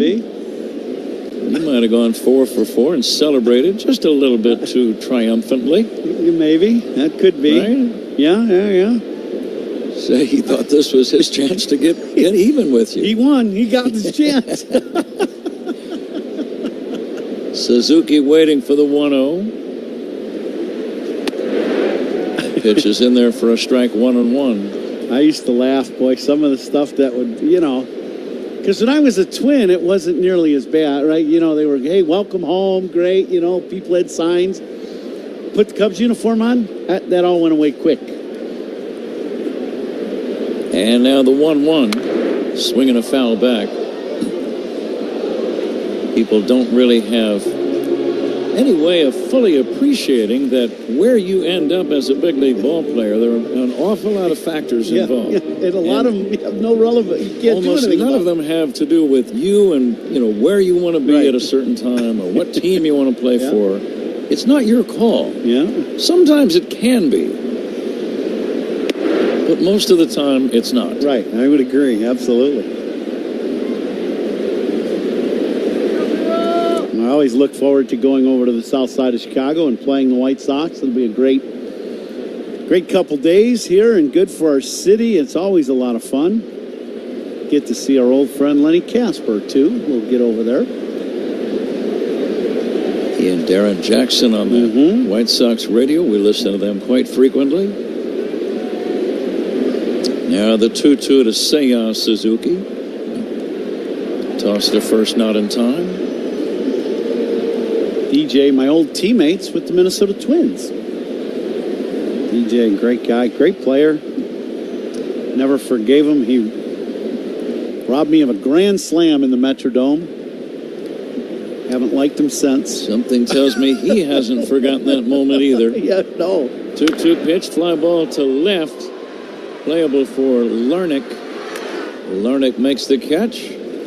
Happ almost to second, retreats and heads back to first. 2 down. Cubs lead 6-2, and the batter Isaac Paredes. Thinking about Len Casper, though, he was the Cubs TV voice for a long time, and when we got into the postseason, he would join us on the radio crew, and it was always great to have him. Then a total team player. Here's the pitch on the way. It's in there for a strike. I still remember him interviewing people like Chris Bryant, Anthony Rizzo, and Joe Madden after particularly exciting postseason games. Well, and after Game 7 of the World Series, he was down on the field. You and I were in the booth. Just so much fun. Yeah, Lenny, great guy, great broadcaster, and just a great friend. Toss to first, not in time. Him and DJ both do a great job on on Sox radio. Cubs in the lead, 6-2. We're in the bottom of inning number 7. Cubs trying to win 2 out of 3, and also trying to get to within 3 games of the 500 mark. It's always an important number, getting to 500. Here's the 1-1. High fly ball, deep left field. Back goes Larnach. Larnach near the wall, has room, and makes the catch. Cubs don't score, leave 1. We go to the 8th inning. Cubs 6, Twins 2. This is the score in the Southwest Airlines Cubs radio.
Visit NorthShore.com.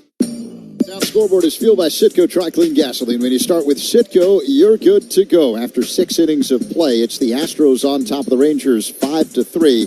Yordan Alvarez with a solo home run is 22nd. The White Sox with a 2-0 lead over the A's. They're in the top half of the 5th inning. Andrew Benintendi with a 2-run home run. Top 2, Yankees lead the Angels 2-0. It's game 1 of a doubleheader. And there's one final on the board. The Diamondbacks beat the Guardians 7-3. Pat? All right, Zach, thank you. To the 8th inning we go.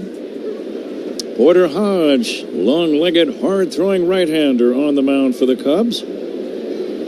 Facing Matt Wallner. Here comes the 0-1 pitch on the way to Wallner. In there for a called strike 2. That's the idea. You lead by 4. You come in from the bullpen. You throw strikes. That's a good plan right there. Now the 0-2, down low, 1-2. 7th inning stretch earlier, sponsored by Volvo Plug-in Hybrid Vehicles, electric cars with a backup plan. Visit your local retailer to learn more. Should be getting the attendance here soon. The 1-2 pitch, low and outside for a ball, if we don't have it already, that is. Sometimes I think Zach has access to the attendance, and for some reason he does not divulge it right away. Oh, he did already. Oh, really? Actually, I saw this piece of paper in front of me and just wanted to get a reaction. The attendance today, 35,059. And it looks like I was the closest in the Benny's Beverage Depot attendance game. I think I'm going to celebrate. Bye. Here comes the 2-2 pitch in there for a call, strike 3. Celebrate with a nice quiet night at home. That sounds like a good celebration to me. It is August. You know, as you get older, we've talked about this, Ron. We used to be younger when you were a player and then a broadcaster. And I've been broadcasting now. This is my 42nd year of Major League announcing. And the high priority at this point is resting in between games. It really is. Yeah. It doesn't sound as glamorous or as exciting as maybe you want it to be, but that's just a fact of life. There's a liner foul down the left field line. Well, and when you're around 35 to 40,000 people every night, sometimes quiet is good. Quiet is good? Yeah. Not talking is good? Maybe watching a little TV with your wife? Listening to some music? Playing some word games? Yeah. 1 ball and 2 strikes on Ryan Jeffers. And we're coming to you live all season long from the Invesco QQQ broadcast booth, proud ETF partner of the Chicago Cubs. Fastball, strike 3 called. Good pitch right at the knees. Whenever there's a managerial challenge, which involves instant replays, they take a second look. A second opinion is always a good idea. Get yours at Northwestern Medicine. 2 outs here in the 8th inning. Back-to-back strikeouts for Porter Hodge. Carlos Santana will look at ball 1. And this 8th inning is sponsored by Cars for Kids. 877 Cars for Kids. That's Cars to the Kid. To donate your car today. Fly ball to center. It's going to be caught by Crow Armstrong. 1, 2, 3 for Porter Hodge. We go to the bottom of the 8th inning. Cubs 6, Twins 2. This is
First up, Caleb Thielbar, a left-hander, is the new pitcher for Minnesota. Lefty to lefty, Tauchman today has popped out, walked, and struck out. He lines a base hit to right. Sharp one-hopper between Lee, the second baseman, and Santana, the first baseman.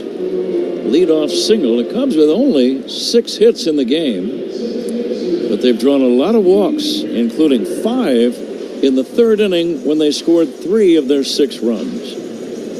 Yeah, it has been a good offensive day for the Cubs, even though, as you said, not a lot of hits, a lot of base runners. Michael Tauchman has a good day going. He's walked once and singled, so he's been on base twice. A couple of big home runs run in the first inning. Michael Busch hit one. Ian Happ hit a long 2-run homer in the 4th inning with a man on. Nico Horner will take a strike from Thielbar. And safe at the plate, Pat, sponsored by Granger. Think safety, think Granger. Short lead at first by Tauchman. Nico swings and misses, and the count now 1-2. Cubs baseball brought to you in part by Circa Resort and Casino. Get ready for the time of your life. CircaLasVegas.com.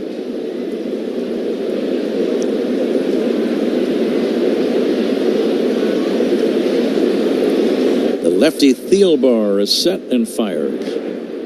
Low and inside for a ball. Cubs will have 45 ball games remaining in the regular season after this one. They have several teams that they have to leapfrog over to get into the playoffs. Swinging a foul back, but if they can hang on to this lead, it'll be a 5-2 homestand, and that's the kind of a homestand they really need. And, you know, you always play the woulda, coulda, shoulda game. That's right. Been going on as long as the game itself. Yes, the Cubs could have swept all 4 with St. Louis. Breaking ball low and in, running and stealing second is Tauchman. No throw. It's a stolen base for Mike. But still, 5-2 is a very good homestand and something to build on to keep it going. Yeah, absolutely.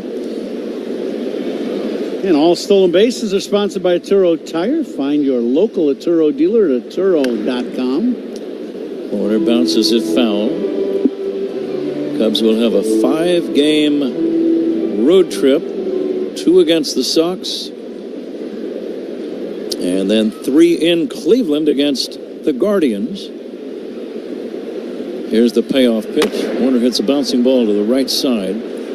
Tauchman advances to third as the throw by Lee to Santana is out number 2. And let's see if...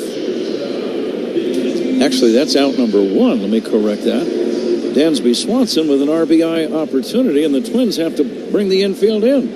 Yeah, let's see if Dansby can pay this off now by driving in this run, make it 7-2. That was a nice piece of hitting by Horner, just to hit it to the right side and get that guy over to third. That's a team play. Swanson takes low and in, ball 1.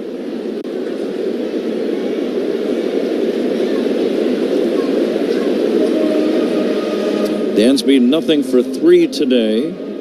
Struck out, hit into a fielder's choice, and bounced out. Thielbar, a big left-hander on the mound, delivers 1-0. Fly ball fouled off to the right, out of play. It's an RBI spot. Ron, what's on your mind? Well, you're looking for that, like that last pitch, that pitch up and out over the plate, whether it be down or up, but something away that you can really drive to the middle of the field and get it elevated. With the infield in, you want to stay away from that ball down and in that you're going to roll over and hook to the defense on the pole side.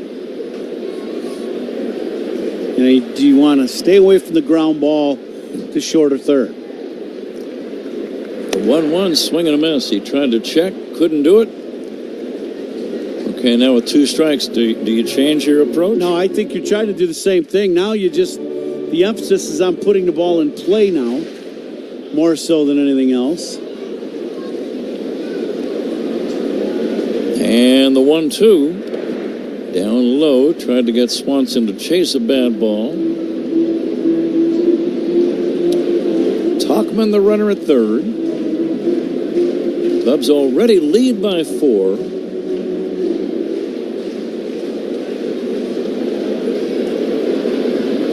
Swanson looking for the RBI. Gets it with a base hit to left. Sharp ground ball between Castro and Miranda on the left side. Coming in to score is Mike Tauchman, and the Cubs now lead 7-2. Now, good job by Dansby putting this ball in play after he got behind in the count, and he smokes this ball between short and third. Nothing Miranda could do as this ball is blasted right past him. And he drives in that 7th run for the Chicago Cubs. 37 RBIs this year for Dansby Swanson. Pete Crow Armstrong will swing and miss. He with a single and a flyout and a strikeout today. He started the rally, the 3-run rally in the 3rd with a base hit and a stolen base. The 0-1 is golfed foul, left side out of play. Cubs will be off tomorrow and play 2 against the Sox over the weekend. The Twins will be going home, and they've got a big 4-game series against the Cleveland Ball Club. Double check that. Yeah, they've got 4 against Cleveland starting on Friday. So they get a wraparound series, huh? Friday, Saturday, Sunday, Monday? Let me correct that. It starts tomorrow. Okay, yeah. Although it says the 8th. Yeah, that's tomorrow, right? Yeah. Kind of losing track of days lately. Curve low. Running and stealing second base is Dansby Swanson. Had a big jump. Gets the steal. The count 1-2 on Pete Crow Armstrong. Very nice jump by Dansby. He got a big break off first. Throw up the line, not even close at second. And the pitch on the way. It's a curveball down low. I see what the deal is. Minnesota has a day off tomorrow. They have a doubleheader, a day-night doubleheader, necessitated from a rainout back in April. So there's where you get the 4 games. Single games Saturday and Sunday. Crow Armstrong out on strikes with a big swing, and that's out number 2. Yeah, for Minnesota, that's a big series for them to be able to play 4 games against Cleveland and try to climb a little bit closer to the Guardians. Minnesota started the day run 4 games behind the Guardians. Cleveland plays, actually Cleveland has already lost their game to Arizona. So unless the Twins rally, their deficit will remain 4 games behind Cleveland when their series starts on Friday. Now the 1-0. Christian Bethancourt takes inside. It's 2-0.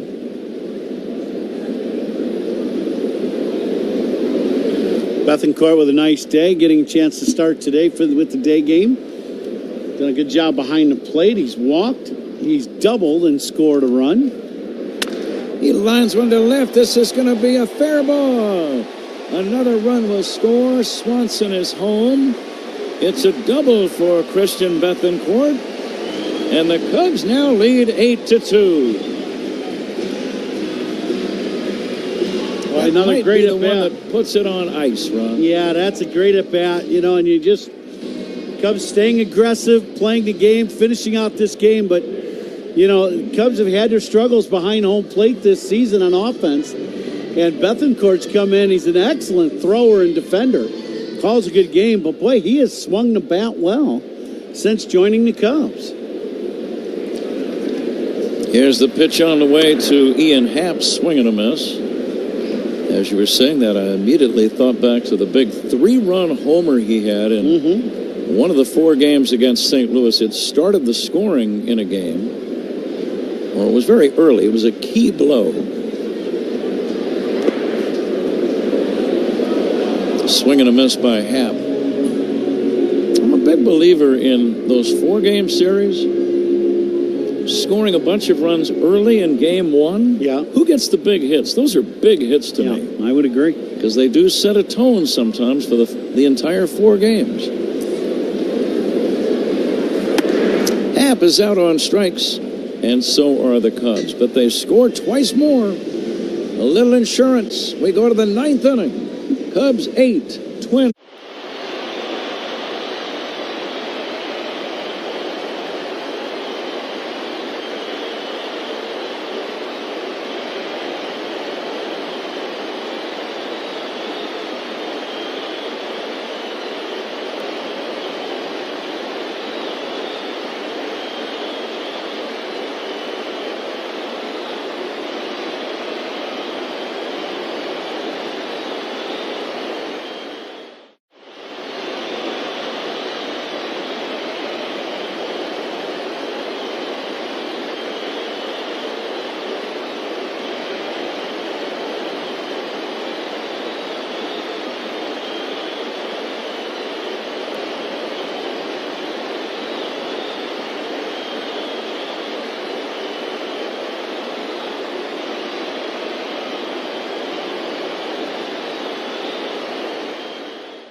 Strong trash bags resist rips, tears, and leaks. Strength that's anything but ordinary. Hefty, hefty, hefty. Let's pause 10 seconds for stations to identify themselves on the score on the Southwest Airlines Cubs Radio Network. Talk Cubs with us on the Bernstein and Holmes Show, weekdays 10 a.m. until 2 on the score and the Southwest Airlines Cubs Radio Network, WSCR Chicago, WBMX HD2 Chicago, and Odyssey Sports Station. Top 9, 8-2 Cubs over the Twins. This copyrighted broadcast is presented by authority of the Chicago Cubs and may not be reproduced or retransmitted in any form. And the accounts and descriptions of this game may not be disseminated without the express written consent of the Chicago Cubs. Brought to you by Menards. Save big money at Menards. Pat? Julian Merriweather on the mound. Cubs on top 8-2 over Minnesota. Max Kepler is first up. The left-handed batter, 1 for 2 with a walk. Swings and misses in the count 1-1. Getting close to a station break. Not that close, about 59 minutes away. In the vicinity. And the 1-1. Check swing, it's down low, 2-1. I think the person who used the phrase multitasking was probably a live announcer. Yeah, there you go. Right? Yeah. Swing and a miss, 2-2. You are always concentrating on what you're saying, or at least trying to. But there's all kinds of information that's being fed to you. And you're trying to listen to everything and read and watch. Mm-hmm. Here comes the 2-2 pitch on the way to Kepler. It's outside for a ball, 3-2.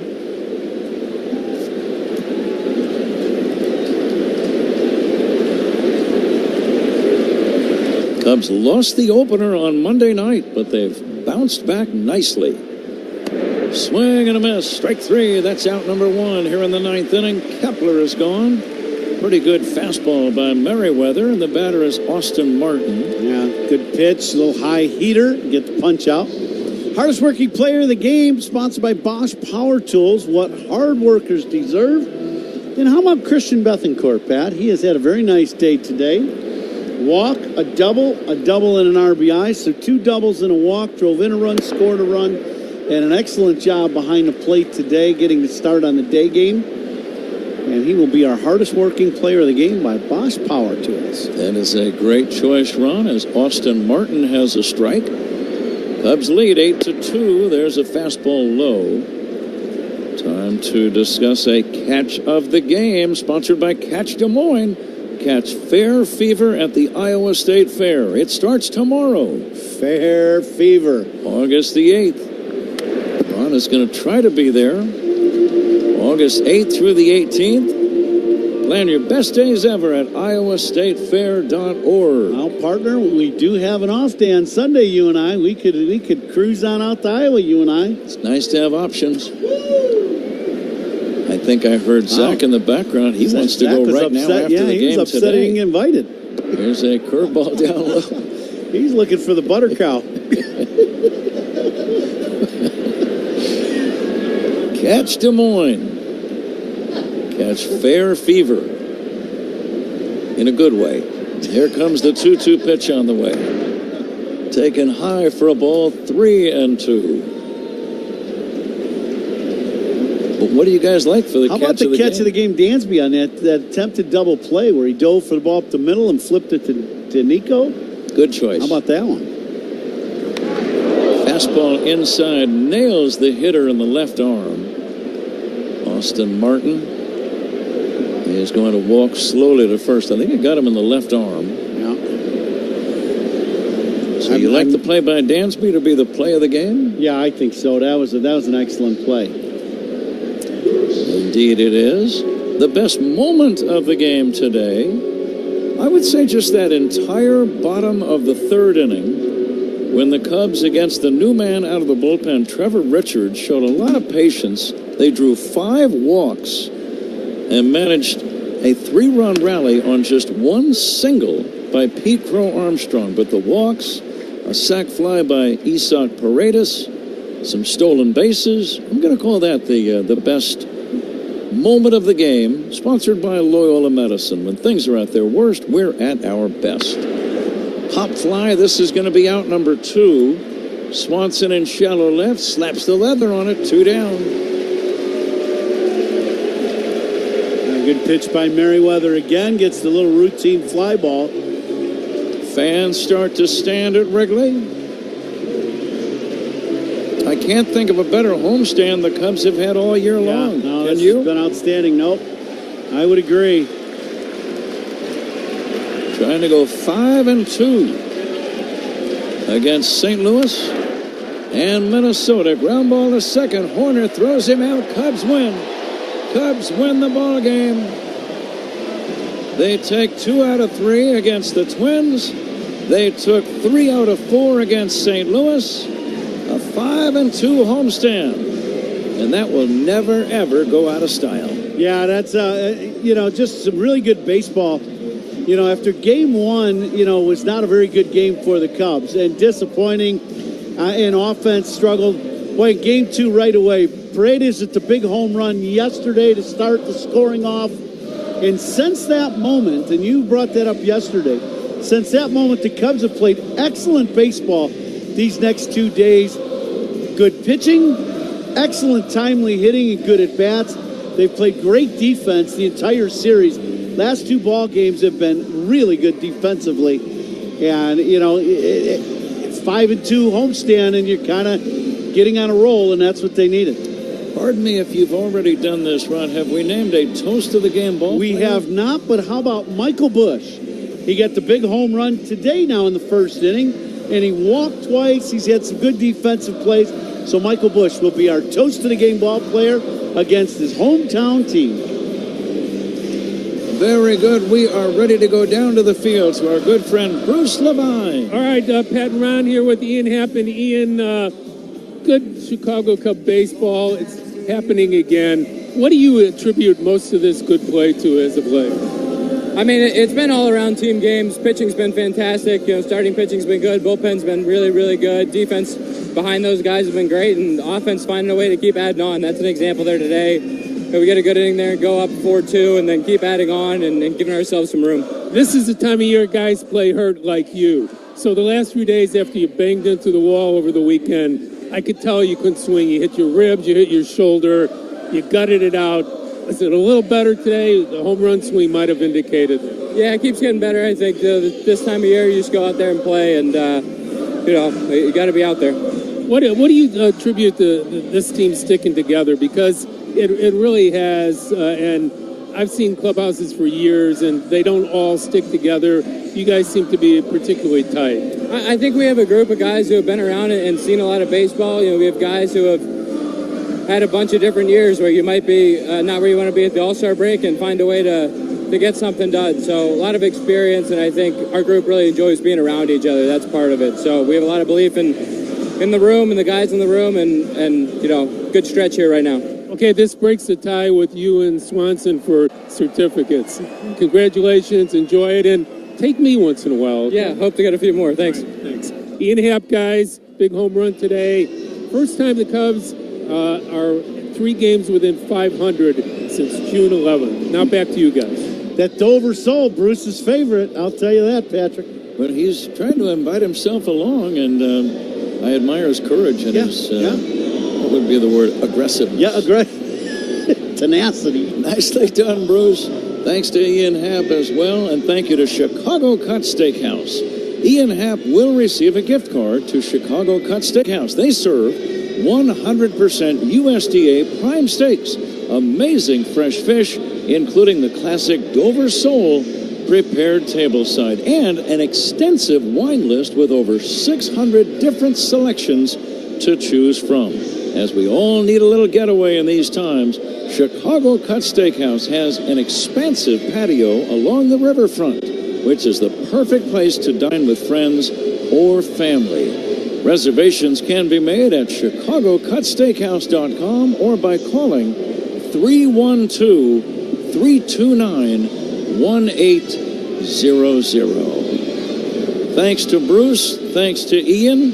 We'll be back with the totals in a moment. The Cubs win it by a score of 8-2. Back in a flash on the Score and the Southwest Airlines Cubs Radio Network. Hey, Cubs fans, it's Jamison Tyone. Listen to every game here on the Chicago Cubs Radio Network. Where do the Cubs shop to celebrate a big win? Binny's Beverage Depot. Binny's is the official champagne provider of the Chicago Cubs. If you can't find it at Binny's, it's probably not worth drinking. Step up to the plate with Xfinity Internet. Get the fastest speeds and low-lag streaming for an incredible viewing experience that knocks it out of the park. And you'll have a consistent connection with reduced buffering and freezing, so you can stay in all the action inning after inning. When it's game time, make sure to catch it all with internet that's powerful and reliable. Stream sports from the best seat in the house with Xfinity, because it's only live once. Actual speeds vary and not guaranteed. Many factors affect speed. For factors affecting speed, visit Xfinity.com/network management. Plumbing emergency? Plumbers 911 connects you with licensed, highly trained, background-checked contractors for any plumbing issue. Leak detection, water heaters, sump pumps, repiping, and more. Phones are open 24/7 at 1-833-PLUM-911. Plumbers 911, where they do it right the first time.